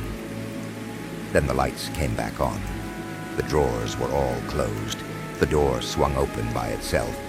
I ran upstairs, past the storage rooms, past the janitor's station, past the second floor and up to the third, against every instinct I had, because now I needed to know. What the hell was still in room 317? I reached the door at exactly 3:17 a.m. The motion sensor above it clicked on again. The metal plate was still there, But this time the bolts were gone. The door was slightly open. Not possible. No one had access. It had been welded shut for over a decade. I pushed it open, slowly. Inside, the air was thick, humid, like a steam room full of blood. Everything was blackened. The walls, the bed frame, the fourth pole, melted plastic like stalactites dripping from the ceiling. And in the corner, I saw her, or what was left of her. Nurse Harlow. Her back was to me. Her dress was burned away at the shoulders. The skin was tight, glossy, bubbled like overcooked meat. Her head tilted unnaturally, twitching. She was staring at the wall. I should have run, but I stepped in. I needed to see. I needed to know if it was real. When I got close, I realized she wasn't twitching. She was carving. Her fingers were raking the wall in long, deliberate strokes. I moved to her side and saw the words she was etching, over and over and over again. They left us to burn. Her hand stopped. Then she turned her head toward me. No eyes, just black sockets. Her jaw hung open and let out a sound that didn't come from lungs. It came from the walls themselves. A deep, sucking sob of pain and betrayal that made my nose bleed on the spot. The lights above exploded. I stumbled back, covering my face. When I opened my eyes, she was gone. The room was empty again, but the words were still there, carved, burned into the tile. They left us to burn. I left the hospital that night, called in sick for 3 days. When I returned, room 317 had been sealed again, but this time from the inside. And it hasn't opened since. 3 weeks passed. I told myself it was stress, hallucination, sleep deprivation. I'd been doing night shifts for 15 years. I was bound to crack eventually, right? That's what I kept saying, until the reports started. First, it was the cleaning crew. A guy named Harold quit mid-shift, just up and left his mop bucket, still full, water sloshed all the way to the elevator. When asked why, all he said was, "She was watching from the vents. She knows I see her." He refused to elaborate. Then Dr. Ewan from cardiology had a seizure in the stairwell. Said he saw someone crawling on the ceiling above him, back bent wrong, jaw swinging loose, nails scraping the pipes. He bit off part of his own tongue. They said it was a stress episode, but I saw him afterward. He wouldn't go near a shadow, not even his own. Eventually, the administration got involved. They brought in some kind of consultant, not a cop, not a psychologist, the kind of guy you don't name. You just call when your institution becomes a magnet for the unexplainable. He wore a cheap suit, carried a leather briefcase, and had eyes that looked like they hadn't blinked in a decade. I was called into his office. "Tell me about room 317, he said. No introduction, no smile. I stared at him. I didn't mention that room to anyone. He didn't respond, just opened his briefcase and took out a photograph.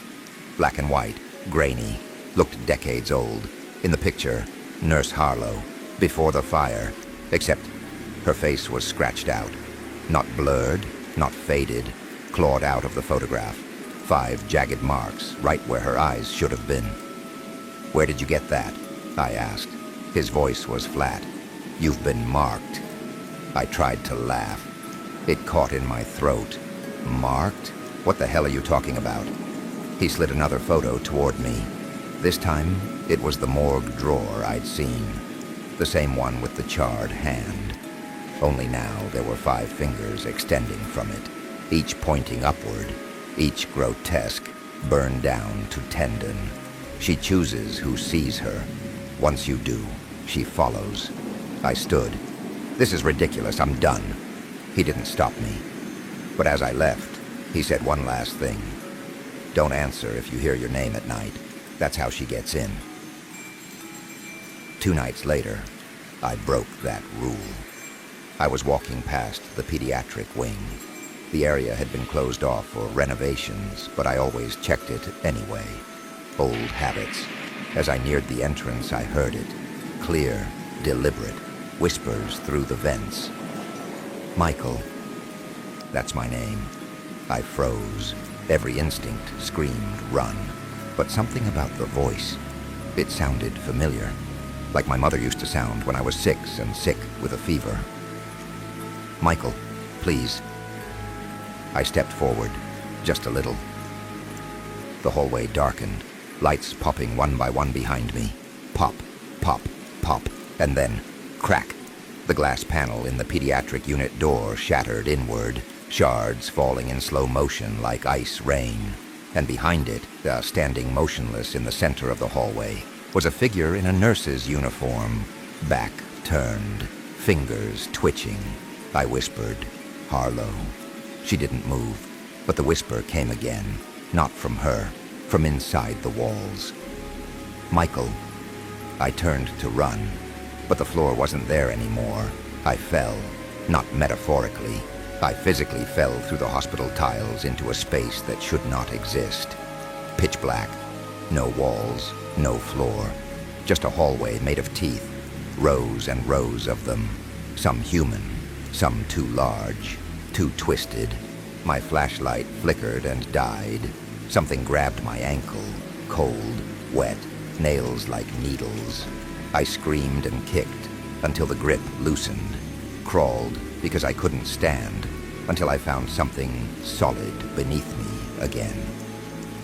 When I opened my eyes, I was back in the pediatric hallway, everything untouched, no broken glass, no whispers, but my ankle had a handprint, 5 long blistered fingers, burned into the skin. I tried quitting. I handed in my badge the next morning, left my keys on the supervisor's desk, and swore I'd never step foot in that place again. But that night, my phone rang. Blocked number. I let it go to voicemail. This was the message. "Michael, you forgot to clock out." The voice was mine. I didn't sleep that night. The next day, my car wouldn't start. My apartment lights wouldn't work. Every mirror in my home had a crack through it, dead center, like something had tried to come through. I turned my phone off. Smashed it, actually. But the whispering never stopped. Sometimes from the closet, sometimes from the sink, once from the space between the walls in my bedroom. That's when I understood. She didn't live in the hospital. She was the hospital. Every scorched tile, every dark corridor, every unblinking camera lens, it was her. And now that I'd seen her, there was no leaving, ever. It's been 6 months since I quit.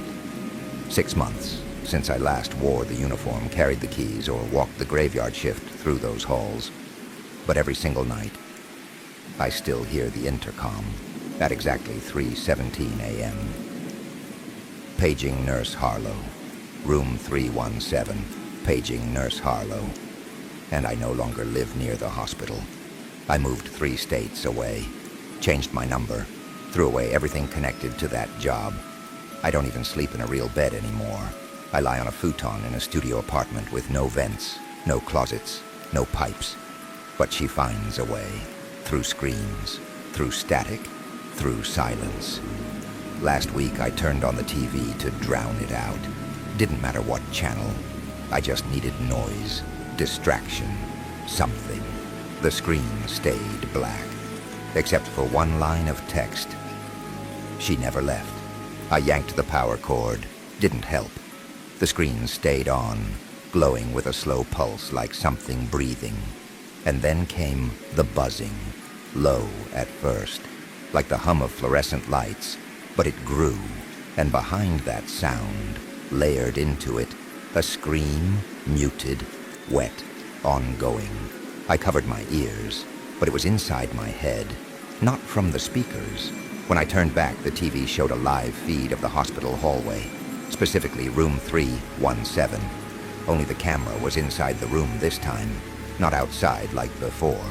And there she was, Nurse Harlow, standing over a bed. Someone lay there, convulsing, strapped down, screaming into a leather gag.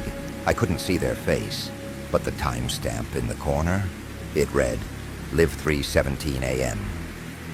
The room lights flickered, and as they did, I caught a single frame, just one. It was me. I was the one in the bed, trapped, screaming, and Nurse Harlow was sewing my mouth shut. I destroyed the TV, but she wasn't done. Next came the calls, not to my phone, to my door. The knocking always starts the same. One knock, then two, then five more in a fast rhythm. 1, 2, 1, 2, 3, 4, 5. Every night. 3:17. No one's ever there. Not at first. But last night, I cracked the door open. Just a hair. And I saw it. The badge. My old security badge. Hanging in midair. Suspended by nothing. It floated inside my apartment and landed on the floor with a clink. When I picked it up, the name had changed. Instead of Michael R. Knight Security, it now read, Room 317, Permanent Resident. I dropped it, ran outside, barefoot. The street was empty. No cars, no sound, not even the buzz of streetlights. And then the ambulance arrived, silent. No sirens, just headlights cutting through fog. It stopped in front of me. Two figures stepped out, wearing masks, surgical scrubs, charred. They walked like puppets, limbs too loose, heads tilted. One of them opened the back of the ambulance. Inside wasn't a stretcher. It was a hospital bed, straps already open, waiting. I didn't wait to find out more. I ran until my legs gave out. Woke up at dawn under a bridge, scraped and bleeding. My feet were burned, like I'd walked across hot coals, and carved into the skin on my ankle, with perfect surgical precision, were 3 numbers, greater than 317. I've tried everything. Priests, paranormal experts, witch doctors. I even tried staying at a Buddhist temple. Didn't help. The monk said the thing following me isn't a ghost. It's a place, and it remembers you. That's when I understood something terrifying. This isn't just about Nurse Harlow. This isn't about a haunted room. The hospital itself is the entity. A living, breathing machine of memory, pain, and ritual. And somehow, over 15 years, I became a part of it. The consultant who warned me before, he was right. I was marked. You see, hospitals are places of life and death. But sometimes they go rotten. They collect all that trauma, all that suffering, and eventually something hungry wakes up inside them. That's what St. Ives became. And Nurse Harlow was just the first to feed it. She died in the fire, yes, but she stayed behind. Not as a spirit, as a function, a piece of the operating system. Every time someone saw her, she chose them, tagged them, and they didn't just die. They were absorbed, added to the memory. Now, I'm next. I don't sleep anymore, because when I do, I dream of beds I can't get out of straps digging into my skin, of my own voice calling from down the hallway, begging to be let in. I don't answer. Not yet. But it's getting harder. Last night, I found a hospital wristband on my arm. Printed on it, name, Michael R. Status, intake. Complete room 317. So if you're reading this, if you work night security, especially in a hospital, listen to me. Don't look too long at empty rooms. Don't follow sounds in the vents, and whatever you do. If you hear your name whispered at 3:17 a.m., don't. You answer.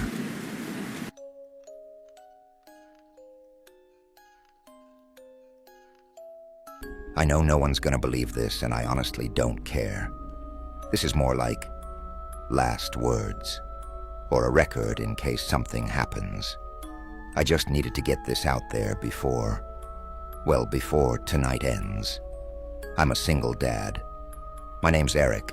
I'm 34. I live in a suburb about 30 minutes out of Boston. It's just me and my little girl, Amelia. She's 6 years old, smart as a whip, and has this insane ability to memorize things word for word. Her teachers say she's a little sponge, picks up everything, mimics accents, recalls things you forgot you ever told her. She's perfect. Or she was. Until about a month ago, when that goddamn doll entered our lives. It wasn't a birthday gift, not a hand-me-down, not something I'd ever buy. She just brought it home from school one afternoon. She said it was from a lady who gave it to her outside the gates. I remember that moment too clearly now. I was pulling up to pick her up, just like any other day, and there she was, already standing at the curb, holding this dirty, old-fashioned porcelain doll with cracked cheeks and wide, glass eyes that didn't look like they belonged to any toy made after 1950. I asked her where she got it. She said, "The lady said it wanted to come home with me." I laughed it off. Thought maybe one of the teachers gave it to her from the Lost and Found or something. I didn't want to be that paranoid dad making a fuss over a doll. God, I wish I had been. The first night the doll was in our house, Amelia sat it at the dinner table. She poured it water in a sippy cup, tried to feed it pasta. She even said good night to it before bed. It was cute, in a weird way. I figured it was a phase. She'd get tired of it and toss it aside like every other toy. But she didn't. The next morning, I found the doll sitting on the couch. Not in her room where it had been the night before. I figured she brought it downstairs early, or maybe during the night. Then she started talking to it. No, I don't mean like the way kids usually talk to dolls. I mean full-blown conversations. One night I passed by her door, and I swear to God, I heard another voice, a deep, whispering voice. Too low to make out words, but it was there. I opened the door and found her tucked into bed, the doll in her arms, both of them staring at me like I had interrupted something. I asked her who she was talking to. She just said, "Nobody." Dolly was telling me a story, and that's when the nightmares started, mine and hers. She'd wake up screaming in the middle of the night, drenched in sweat, telling me the girl in the wall was watching her. I'd brush it off. Growing pains, dreams, and overactive imagination. Then I started having dreams too. I'd dream about drowning, falling into dark water, something grabbing my ankles, dragging me down. And in every dream, I'd hear a little girl's voice whispering from above the surface, "You shouldn't have taken her." A week ago, I found scratch marks on Amelia's bedroom floor. Deep gouges in the hardwood that looked like they'd been made with a knife. She said it was Dolly's feet dragging. I don't even know what that's supposed to mean. She told me, completely serious, that the doll gets heavy when it's mad, that it walks at night when I'm asleep. I started locking the damn thing in the garage every night. Every morning, it was back in her room, sitting on the bed, facing the door. Once I locked it in my car. Next morning, it was at the foot of my bed. Last night was the worst. I woke up around 2:30 a.m. to the sound of footsteps in the hallway. Light, deliberate, one after another, like someone trying not to be heard, but wanting just enough sound to wake me. I thought it was Amelia. I got up, opened the door, and found her standing in the dark hallway, eyes wide, staring up at me, clutching that doll tight. Her voice was deadpan, no emotion, no fear, just cold. "Dolly says you're gonna die tonight." That's all she said. And then she turned around and walked back to her room. After she said it, "Dolly says you're gonna die tonight." I just stood there, frozen. You know how sometimes your brain doesn't fully process what just happened, like your thoughts are stumbling in slow motion. That was me. I wasn't even scared yet. I was just stunned, confused. "Amelia?" I said softly, but she didn't answer. She just walked back into her room like it was the most normal thing in the world, like she hadn't just told her dad he was going to die tonight. I followed her, obviously. She was already in bed, the blanket pulled to her chin, doll in her arms, eyes wide open, staring at the ceiling. I knelt beside her. "Hey, that thing you said, what did you mean by that?" She didn't look at me. She just whispered, "Dolly doesn't like when you ask questions." My blood turned to ice. I could see her lips trembling just a little, like she was afraid, but not of me, afraid of it. I reached out to grab the doll, just to take it away for the night, and her hand shot out fast and gripped my wrist. "No," she said sharply.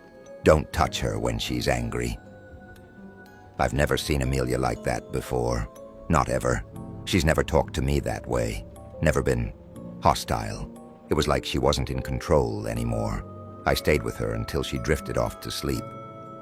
Then I quietly slipped the doll from her arms and walked straight down to the basement. I didn't just toss the doll somewhere. I stuffed it in an old plastic tub, wrapped it in 2 trash bags, zip-tied the whole thing, and locked it in a cabinet under my workbench. I even piled cinder blocks in front of it, like that would matter. Then I sat in the living room until morning. I couldn't sleep. I didn't even want to blink. Every sound made my stomach drop. Creaks in the walls, a pipe whining, the refrigerator compressor kicking on. But around 4:17 a.m., something else happened. Something I can't explain. Every light in the house flickered once. Just once. And the thermostat, digital, reset itself. The numbers flashed and then displayed. 2 o'clock. Like it was taunting me. I walked down the hall to check on Amelia. She was still asleep. But the doll, it was sitting on top of her dresser. Same cracked porcelain face, same glass eyes. But this time its mouth was slightly open, like it was smiling. I swear on my life I didn't scream, but something inside me collapsed. I couldn't breathe. I backed out of the room, shut the door, and just leaned against the wall trying to convince myself I was losing it. Except I wasn't. The zip-tied bag, the plastic tub, the locked cabinet, the cinder blocks. There's no way it could have gotten out. Unless I'm going crazy, or something else is happening here. I called a priest that morning. Didn't even care how it sounded. I told him I needed a blessing or a house cleansing or something. He was hesitant, probably thought I was drunk or high. But when I mentioned my daughter, he agreed to come by that afternoon. He showed up around 3 p.m. Older man, kind eyes, calm voice. Father Murphy. I liked him immediately. He walked through the house quietly, murmuring prayers under his breath, sprinkled holy water in each room. But when he got to Amelia's room, he stopped, mid-sentence, like his throat locked up. He pointed to the doll. "Where did that come from?" I told him the story, all of it, every detail. He nodded slowly, said he'd seen something like this before, but not often. "She didn't bring the doll," he said. "It brought itself to her."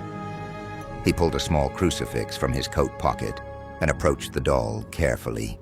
He touched it gently on the forehead, and then, I swear to God, he staggered back, like something hit him, hard. His nose started bleeding. He wiped it with the back of his hand and whispered, "It's not a doll." I didn't know what that meant. I still don't. He asked me to take Amelia out of the house for the night, said he'd stay behind and deal with it. I didn't argue. I took Amelia to my sister's place 20 minutes away, told her it was an emergency, told her not to ask questions. Around 9 p.m., I got a call from Father Murphy's number, but when I answered, there was just static, then a voice, barely audible. I couldn't even tell if it was him, but I heard one thing clearly, right before the call dropped. "You need to come back. It's not over." I sped home, heart pounding so hard I thought I was going to pass out behind the wheel.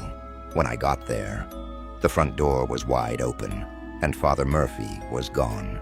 The front door was swinging on its hinges, just creaking slowly, back and forth.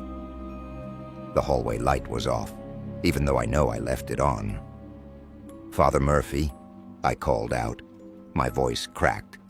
I wasn't even sure I wanted an answer. I stepped inside slowly. The air was wrong. It felt thicker somehow, heavier, like walking into a room full of smoke, even though there was nothing visible. I reached for the light switch, but the bulb just buzzed, then popped. Dead. I pulled my phone out to use the flashlight. That's when I noticed the floor, wet. There was a trail of water leading from the front hallway into the living room, like someone had dragged something soaking wet across the wood. I followed it. My heart was hammering against my ribs. Each step felt louder than the last. When I turned the corner into the living room, I saw it. A priest's collar, ripped and tossed on the floor. Next to it, Father Murphy's crucifix, split in two. And on the far wall, written in something dark, maybe blood, maybe worse, were the words, "I warned you." I staggered backward. I almost ran, almost left the house completely. But something told me I needed to know. I had to know. I moved toward the basement door. The water trail was leading down there. The door was cracked open. I pushed it with one finger, and it creaked louder than any door ever should. My flashlight beam caught movement halfway down the stairs. Something small, I thought. Rat? Animal? But no. It was too deliberate, too slow, almost like it wanted to be seen. It was the doll, sitting on the third step, its head tilted too far to the left, its tiny hands resting in its lap like it was waiting for me. I couldn't take another step. That porcelain face, it looked more human than it had before. The cracks had deepened like skin aging under stress. And the eyes, they weren't glass anymore. They looked wet, alive. And then it spoke. But not in my daughter's voice. Not in any voice a child should have. It was deep, male, echoing, like it came from behind the walls, through the floor, and out of the doll's tiny, unmoving mouth. It said, "You tried to bury me." I fell backward against the door frame, nearly dropped my phone. My mouth was open, but nothing came out. I couldn't move, couldn't breathe, just stood there staring at it, my pulse so loud I could barely hear the next words. "You shouldn't have touched her." Then I heard a noise upstairs. My daughter. She wasn't supposed to be here. But I heard her running, little footsteps sprinting across the hardwood, then the slam of a door. "Amelia!" I screamed. I bolted back up the stairs, every muscle in my body screaming to move faster. I reached her room, locked. "Amelia, open the door." No answer. I tried the handle. It wouldn't budge. I kicked it once, then again, finally shattering the weak door frame and bursting inside. The window was open. The room was empty. The bed was untouched. But written across the mirror in thick red streaks, "She's with me now." I ran through the house, screaming her name. I checked every room, every closet. Nothing. Nothing but silence and the feeling that I wasn't alone. I called 911. I told them my daughter was missing, that a man might have taken her, that a priest had been here and disappeared. They showed up 15 minutes later. 2 cruisers, flashlights, questions. But Amelia was gone, and there was no sign of Father Murphy either. No collar, no crucifix, no water trail, not even the writing on the wall. Everything was just clean, like it had never happened. But I know what I saw, and when they took my statement, I could tell they didn't believe a word. That night I tried to sleep, but every time I closed my eyes, I saw the doll's face. And every time I blinked, I could hear it say, "She's with me now." At 2 a.m. exactly, I got a text from my own number, just one word, "Tonight." I stared at it until the screen dimmed. Then I heard it, a knock, coming from Amelia's room, slow, rhythmic, knock, knock, knock. I grabbed the bat from under my bed. I walked across the hall. The door was closed, light off. The knock continued. I took a deep breath, raised the bat, and flung the door open. It was empty, but the doll was sitting on the windowsill, and beside it was Amelia's shoe. I lunged toward the windowsill and grabbed the shoe like it could anchor me to reality. It was hers. I recognized the scuffed toe, the little sticker she had stuck to the sole months ago, a fading unicorn half peeled at the edge. But the doll, it sat perfectly still, not even tilted like before, just staring, wide-eyed, smiling, that God-forsaken smile. I wanted to destroy it, to hurl it against the wall, shatter its face, make it stop. But I couldn't. My hands wouldn't move. It was like something was gripping my wrists from the inside, locking my muscles. My breath caught. I looked into the doll's eyes, and for a moment, I saw her, Amelia, reflected in those cold glass eyes. Except, not really. She was standing behind me in the reflection, her mouth open in a silent scream. Her skin was too pale, lips blue. I whipped around. Nothing. The room was empty, silent. But when I turned back, the doll was gone. Just gone. Only the shoe remained. That's when I snapped. I ran out the front door barefoot, into the street, yelling her name like a madman. The neighbors came out, tried to calm me down. I must have looked insane, probably was. The cops came back, again. They searched the house again, told me to stop making things up, threatened CPS this time. They thought I hurt her, thought I was trying to cover it up. But I know what I saw. And that night, I stopped sleeping. I stayed on the couch, lights on, staring at the hallway. I had my phone camera pointed at the hallway all night, recording, just in case. 3:13 a.m. That's when I saw it, frame by frame. I reviewed the footage the next morning. At exactly 3:13, the hallway lights flickered, and something moved. A shadow, small, swift, crossing from the kitchen to Amelia's room. Then, the faintest whisper, in a voice I'd never forget. I told you she's mine. I showed it to the cops. They said it was glitching. I took it to a priest. Not Father Murphy, he was still missing, but another one I found downtown. Father Elias, Eastern Orthodox, quiet man, wore a silver cross the size of my fist. He watched the footage, didn't blink once. When it ended, he looked at me and said, "You need to leave that house." "But what about Amelia?" I asked. "She's not there anymore." "Then where is she?" He looked down and said nothing. I begged him to help. Eventually, he agreed to come by that night. Around midnight, he stepped into the house, lit candles, walked room by room, chanted softly in a language I didn't understand. He wouldn't touch anything, not even Amelia's toys. When we got to her bedroom, he paused, didn't step in, just stood in the doorway. The candle in his hand flickered violently, and the flame turned blue.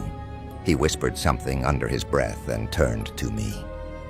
"It's not just a spirit," he said. "It's an anchor." "Anchor?" He nodded. "Something cursed that doll. It wasn't meant for a child. It was meant to bind something here." I asked what that meant. He said something I still can't shake. "That doll doesn't want your daughter. It wants you." I wanted to scream at him, shake him, demand he undo whatever this was. But he was already backing out of the room. He told me he'd return the next day with someone else, someone more experienced. He never came back. I called, no answer. Visited his church the next day. They said he hadn't been seen since that night. Gone, just like Father Murphy, like Amelia. That's when I stopped trusting anyone. I locked the house down, boarded the windows, nailed shut the doors. I wasn't leaving until I got her back.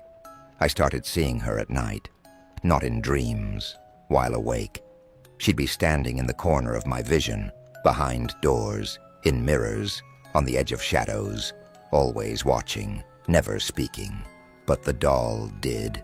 Every night, same time, 3:13 a.m. Sometimes it would be on the stairs, sometimes at the foot of my bed. Once, inside the refrigerator, always smiling, always whispering, and always the same message. You took her from me. Now I take you. I didn't know what to do. I set up cameras everywhere, salt lines, bought every book on exorcism I could find online. Nothing worked. One night I tried burning it. I found the doll sitting on my desk, just sitting there like it always did, and I stuffed it into the fireplace, lit a match, watched the flames eat through its tiny porcelain face. It screamed, I swear to God, it screamed, a high-pitched, guttural howl that shook the walls.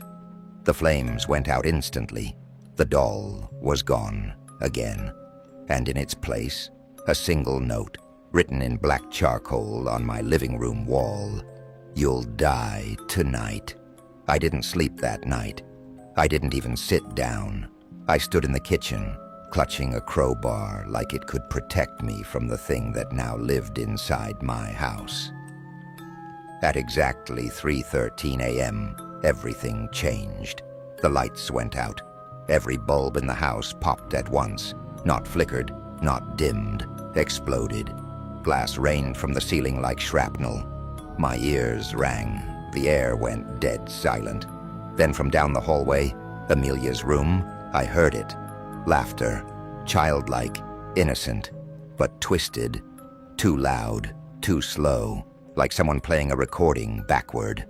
I turned, ready to fight, ready to charge. But something was already standing in the doorway. The doll, but not like before. It wasn't small anymore. It was tall, human height, still porcelain, still dressed like a child's toy, but now grotesque. The joints cracked in the wrong places. Its face cracked open on one side, revealing something dark beneath, like rotting flesh behind painted ceramic, and it smiled, wider than any human mouth could stretch. It lifted one arm and pointed at me. Then, in Amelia's voice, but warped, hollowed, it spoke. Daddy, she says your soul is hers now. I ran. Not away, toward it. I don't know what I thought I could do. I was crying, screaming, swinging the crowbar with everything I had, and I hit it, square in the chest. But instead of shattering, the doll absorbed it. The crowbar sank into its body like it was made of mud. Then it reached for me. I blacked out. When I came to, I was in the backyard, covered in dirt. Blood on my hands. Not mine. The back door was wide open, lights flickering inside, and the doll was sitting on the back step, cradling Amelia's shoe like a baby. I haven't been back inside since. I stayed in my car for 2 nights. Tried checking into a motel, but every time I left, the doll would be there when I returned. On the dashboard, on the hood, hanging from the rearview mirror by its own hair, always with a new message carved into its face. Why won't you let her go? She's mine now. You'll die tonight. That last one came the night I finally decided to burn the house down. I emptied a full tank of gas around the base, poured some on the porch, lit a match, and stopped. Because standing in the upstairs window, Amelia's room, was my daughter.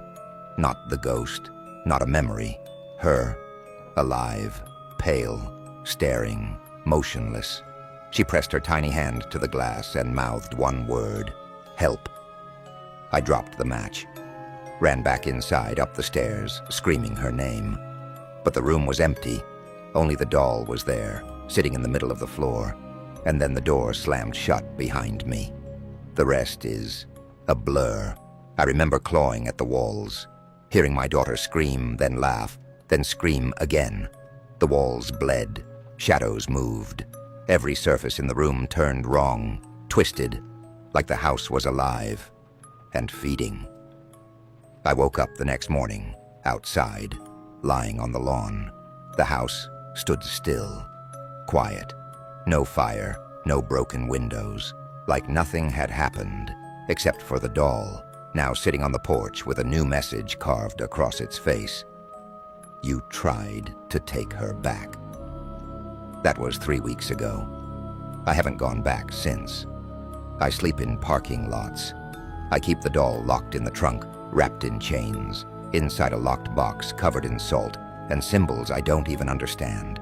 It still whispers, every night. Same voice, same words. My daughter's doll said I'm gonna die tonight. And I believe her, because last night, the box was open and the doll was gone.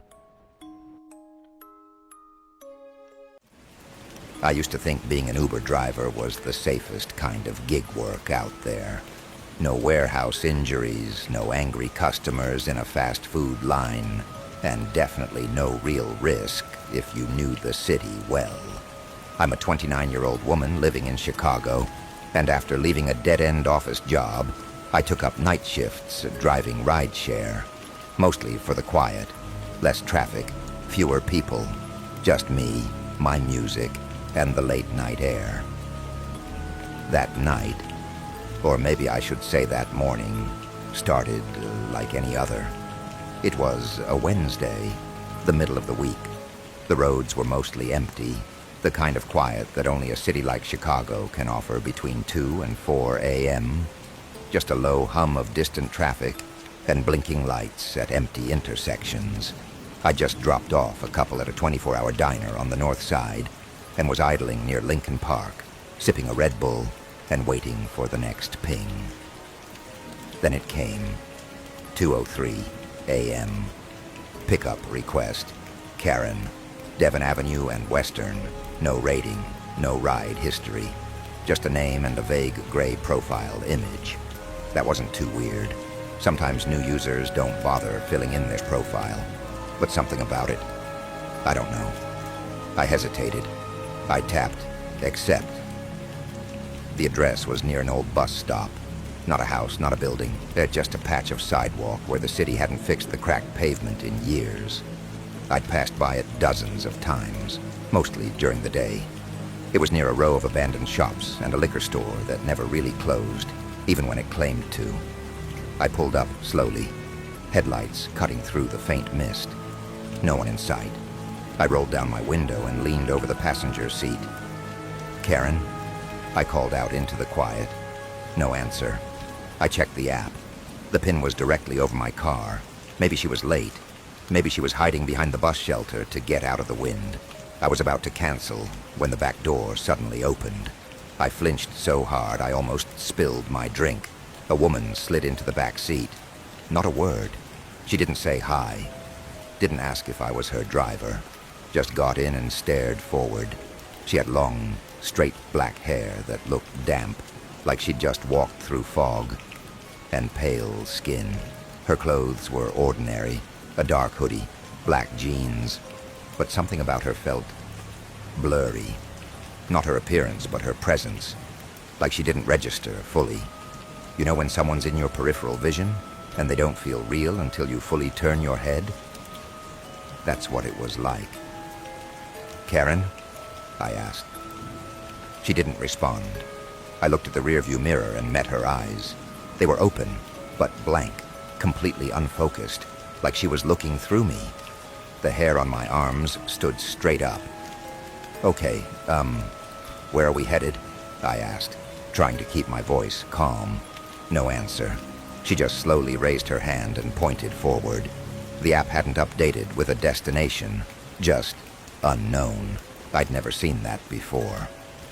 Look, I said gently, if you don't input a destination, I can't. Just drive, she whispered. Her voice was dry, almost cracking, like she hadn't spoken in years.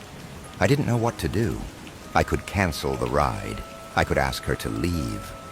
But there was something in her tone, something hollow, that made my fingers clench the wheel and push the gas pedal instead.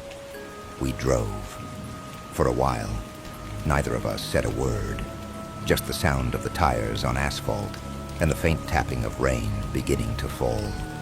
I took us east, toward the lake, hoping she'd clarify where she wanted to go. I glanced in the mirror again. She was staring directly at me. Not at the road, not outside, at me. "Are you okay?" I asked, still silent, still staring. I looked forward quickly. My hands were sweating. I tried turning on the radio to cut the tension, but it wouldn't play, just static. That didn't make sense. The signal in the city is always strong. Then she spoke again, barely above a whisper. "He was right there." My throat went dry. "Who was?" She didn't answer, just turned her head slowly toward the window and pressed her hand against the glass. I swallowed and kept driving.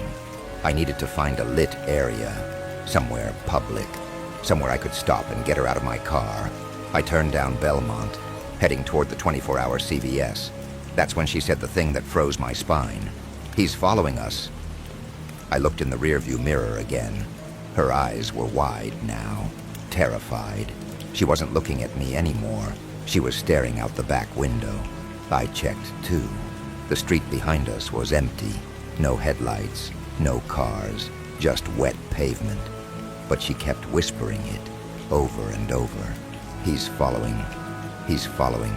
He's following." "Who the hell is following us?" I shouted, heart racing. Then something even weirder happened.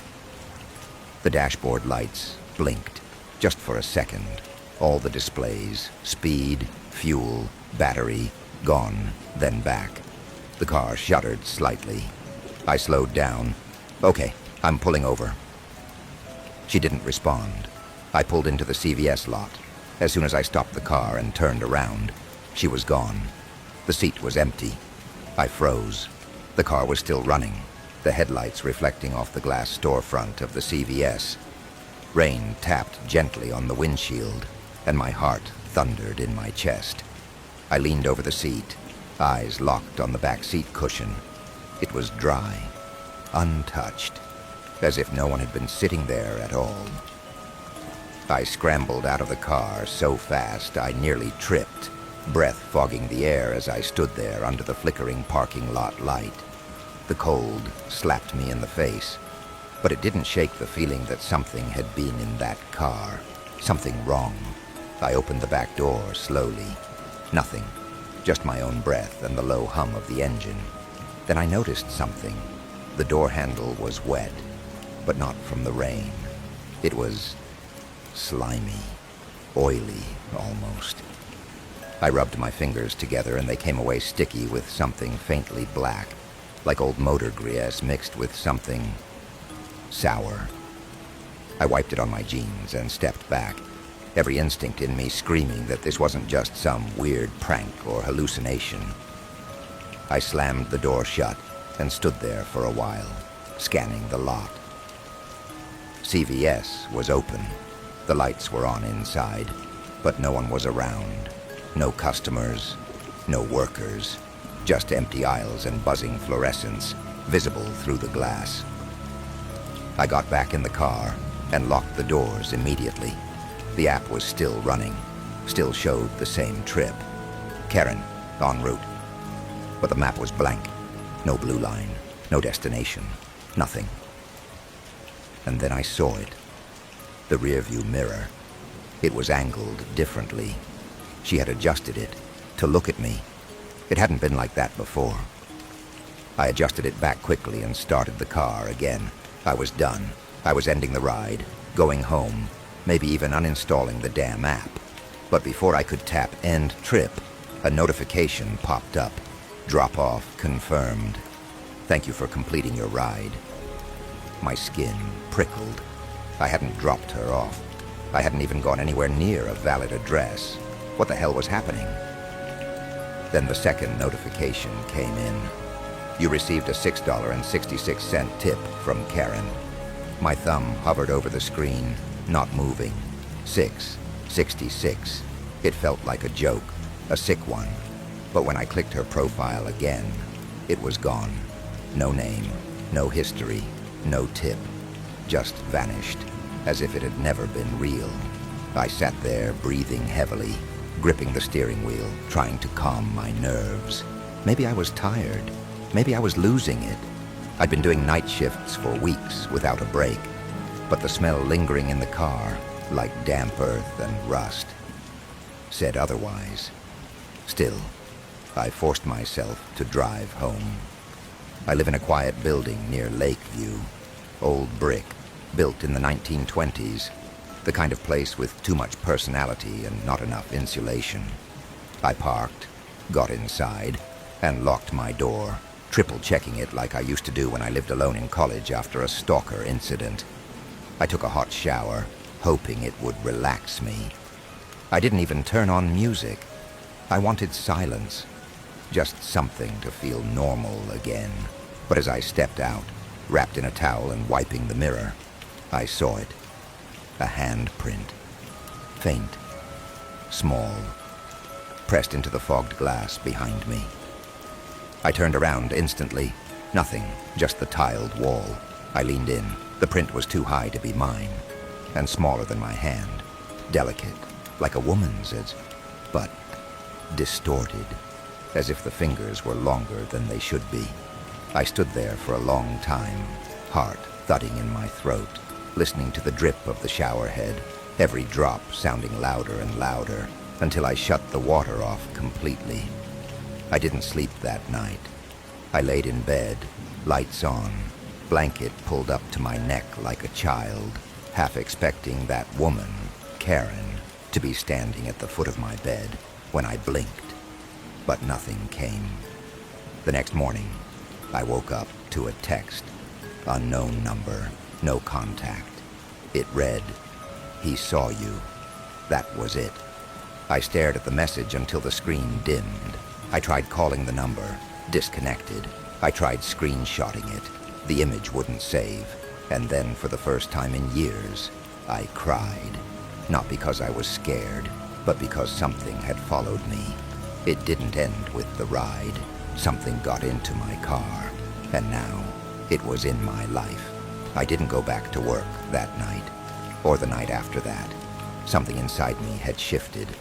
It's hard to explain, unless you've been truly terrified before. Not startled, not creeped out.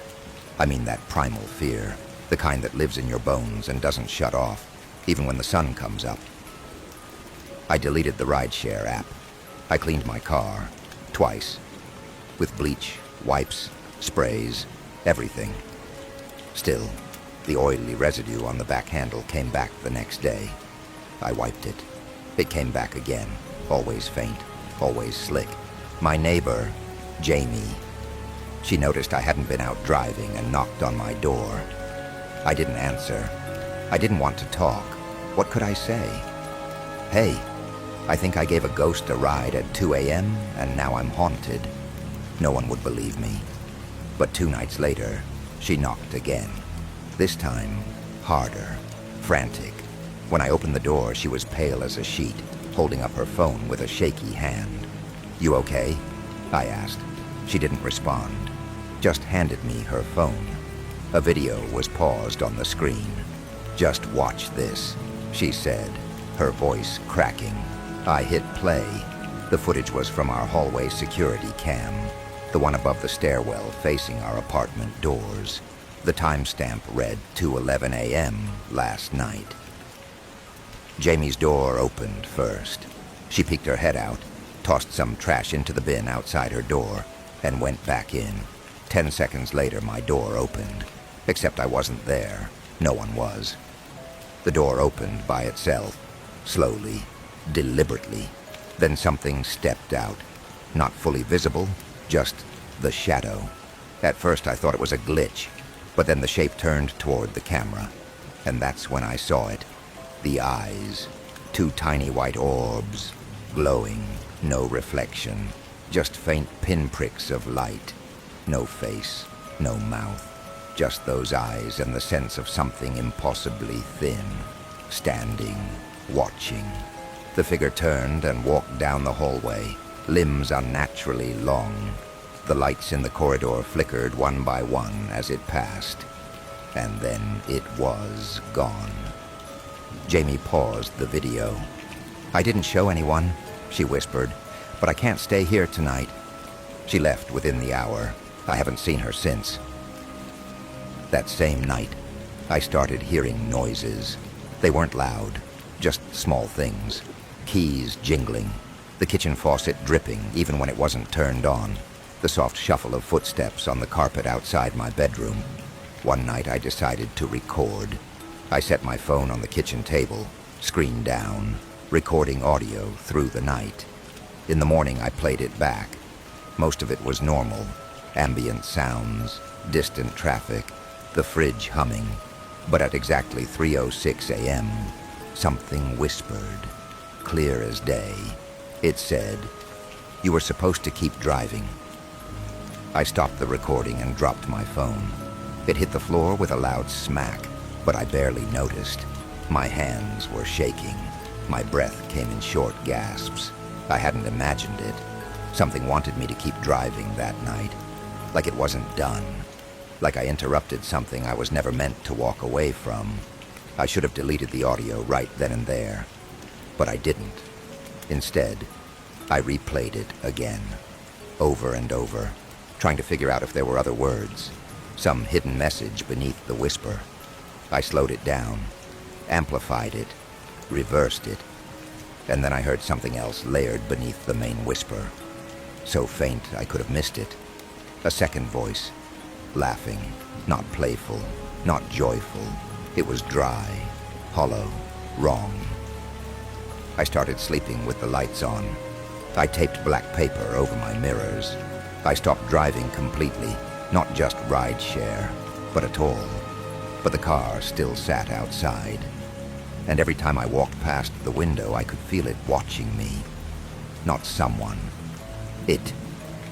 A few days later, the dashboard camera started sending push notifications to my email. Clips, unrequested, random. But when I opened them, they all showed the same thing. The interior of my car, empty, until it wasn't. One clip showed the back seat slowly sinking down, like someone was sitting in it. Another showed the rearview mirror tilting, adjusting on its own.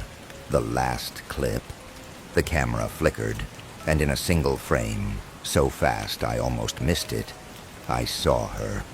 Karen. Her face was half-turned, blurred, wet hair clinging to her cheeks. Her mouth was slightly open, and her eyes, empty black sockets. She wasn't looking at the camera. She was looking at me, as if she knew I'd watch it, as if she wanted me to. The dreams started shortly after, always the same. I'm driving, night, rain, silence. The GPS is guiding me, but it keeps repeating one line. In 666 feet, turn left. In 666 feet, turn left. In 666 feet, turn left. And then the car turns on its own. We end up in the woods. Thick black trees pressing against the road like they're trying to smother it. The headlights don't reach far. And then I see the same woman standing at the tree line, waiting, motionless. She never moves, except her mouth. Whispers I can't hear, but I feel them in my bones. I always wake up, drenched in sweat. My hands feel cold. My feet tingle. Once I woke up with mud on my socks. I live on the 3rd floor. No mud, no grass, nothing that explains it, except maybe I've been driving in my sleep. The mud on my socks wasn't the last sign. The next night, I woke up with the keys to my car in my hand. Not in my pocket, not on the dresser where I always leave them. In my hand. Gripped tight, like I'd been clutching them all night. I hadn't driven in days, I was sure of it. But when I looked out the window, my car wasn't parked in its usual spot. Panic shot through me like a jolt of electricity. I ran downstairs, barefoot, still in my shirt and sweats. There it was, parked 2 buildings down, crooked, like someone had pulled in fast. I approached slowly, dreading what I might find. The windshield was smeared on the inside with something gray, almost like ash. The side mirror was tilted downward, pointing at the ground. And when I opened the door, the passenger seat was reclined all the way back. Not how I ever leave it. There was an indentation, like someone had been lying there, a faint imprint, so faint you'd miss it if you weren't looking for it. But I was looking for it. I touched the seat, still warm. My legs nearly gave out. I slammed the door, ran upstairs, and locked myself in my apartment. I didn't sleep that night. I just sat in the hallway with a knife in my hand, eyes fixed on the front door, waiting for it to turn. It didn't. But at 3:33 a.m., I swear I heard someone breathing in the corner of the room. I started researching, not the normal ghost hunting crap, but deep dive forums, old Reddit threads, urban legends from drivers, taxi myths, paranormal rideshare stories, anything that might explain what I was dealing with. One story stood out. A cab driver from Chicago, 1978. He picked up a young woman outside a hospital. She gave him an address. He drove there. When they arrived, she was gone. The seatbelt still buckled. The back door never opened. Nothing. Weeks later, he drove past the same hospital again and saw her waiting. Same clothes, same exact spot. He didn't stop, but when he got home, there was a knock at the door. No one was there, just a trail of wet footprints leading away from his porch. They found him dead 2 days later, heart failure, only 41 years old. I tried contacting the rideshare app to see if there was any record of Karen, or that pickup. There wasn't. No log of that trip, no timestamp, no fare, nothing. But I checked my dashcam archives again. I had set it to auto-upload to cloud storage. Most clips were blank or corrupted, except one, a video labeled 2:07 a.m. PAX, the time I remember picking her up. I opened it. It started as usual. I'm driving. It's quiet. Then I hear myself say, "For Karen?" There's no response, but the back door opens. No visible figure, just the door swinging shut again. I hear myself again. "You okay back there?" Silence. Then, barely audible, a reply. "Drive." The hairs on my neck stood up. I watched the rest of the clip. The car turns down that narrow side street. The camera stutters a bit, like it's glitching. And then, just for a second, the rearview mirror catches a reflection. Not of a person, of something else. Long limbs, a skeletal face, hair hanging wet over hollow sockets, looking straight into the mirror, straight at me. The clip ends with the screen going black and one last frame flashing in reverse color. Just one word. Soon. I couldn't breathe. I stood up and paced, heart pounding, adrenaline surging like I'd been running. My phone buzzed. Unknown number, no caller ID, just static when I picked up. And then a voice, not mine, whispered, "Where were you going?" I hung up. It called again. "You left too early." I turned off my phone, took the battery out, threw it in the freezer like a paranoid idiot. Didn't matter, because the next morning, the screen was on again. Battery reinstalled, and the lock screen had changed. It was a photo I didn't recognize, blurry, grayscale, looked like it was taken from the back seat of my car, and in the driver's seat was me. Only my head was turned all the way around, smiling. I started losing time. One day I woke up, and it was already 4 p.m. I never sleep past 9. The dishes were washed, trash taken out. Phone said I made 3 calls in the night, all around 2:30 a.m., one to a local number, one to a disconnected line, and one to my own voicemail. When I checked the message, static, then breathing, then a woman's voice whispering, "Turn around, I'm already here." I went to a psychic. Yeah, I know how that sounds. But I was desperate. The place was a tiny strip mall store, run by a woman named Sita, looked maybe in her 50s, worn hands, deep eyes like she'd seen too much. I didn't even say anything, just walked in and sat down.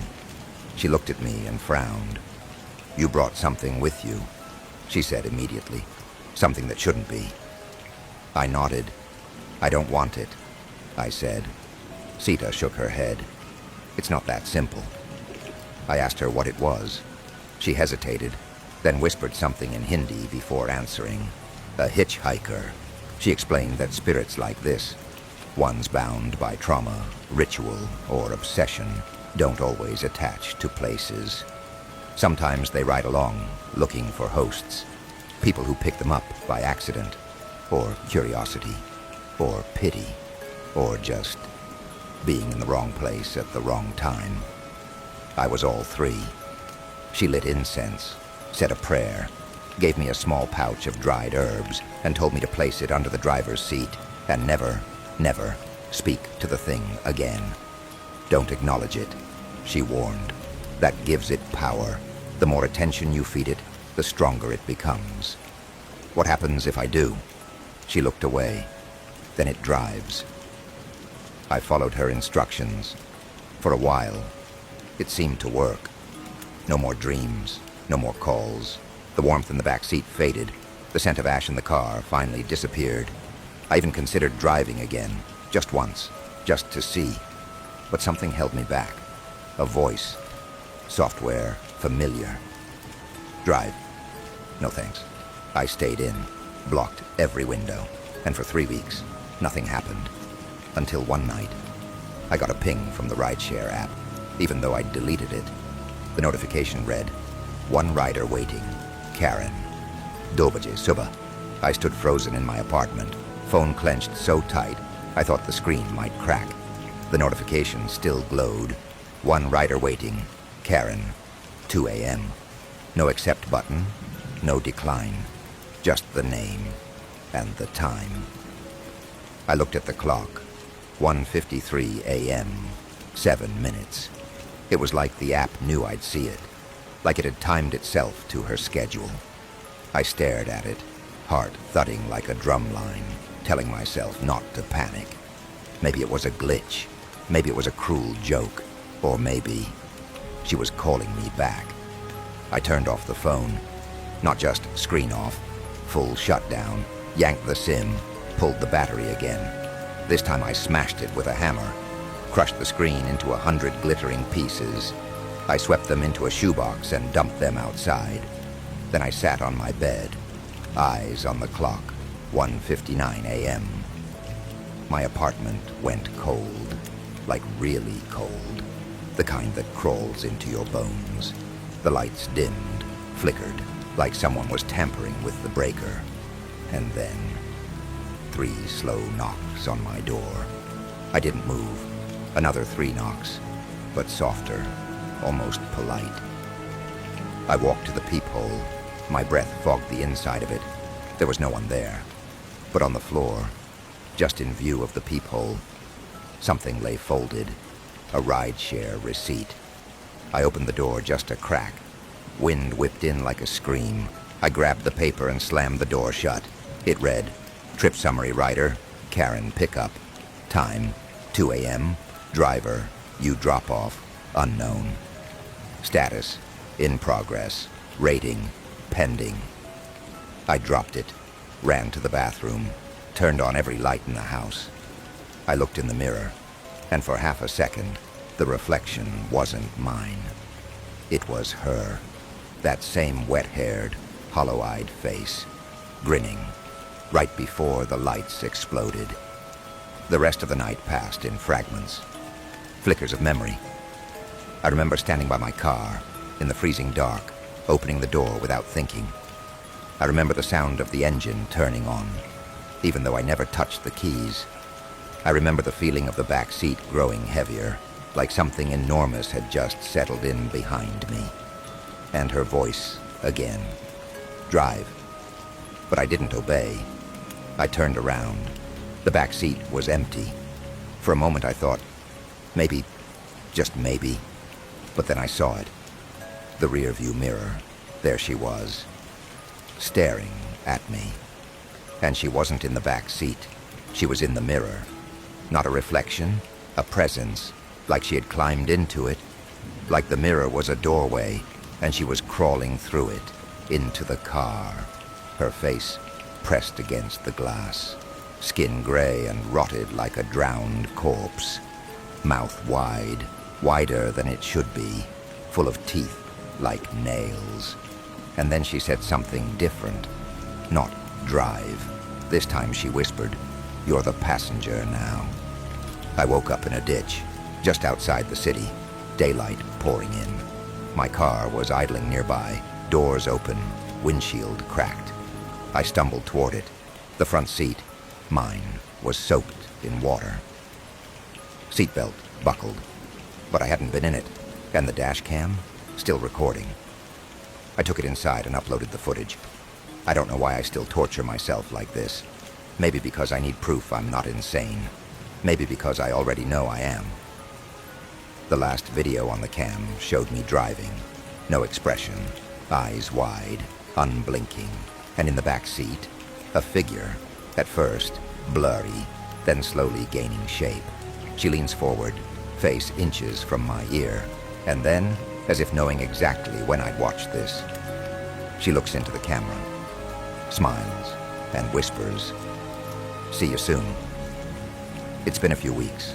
I don't drive anymore. I sold the car, moved to another state, new name, new apartment, no phone, no mirrors in the house. I sleep during the day, stay awake at night, because that's when she comes. I can feel it, the shift in air pressure, the low hum in the pipes, and every now and then, right at 2 a.m., I hear tires outside my window, slowing down, idling, waiting. Once I peeked. There was no car, but there were footprints in the snow, leading to my door, none going back, and taped to the peephole. Another receipt, same as before, only this time the status wasn't "in progress." It just said, "You never dropped her off."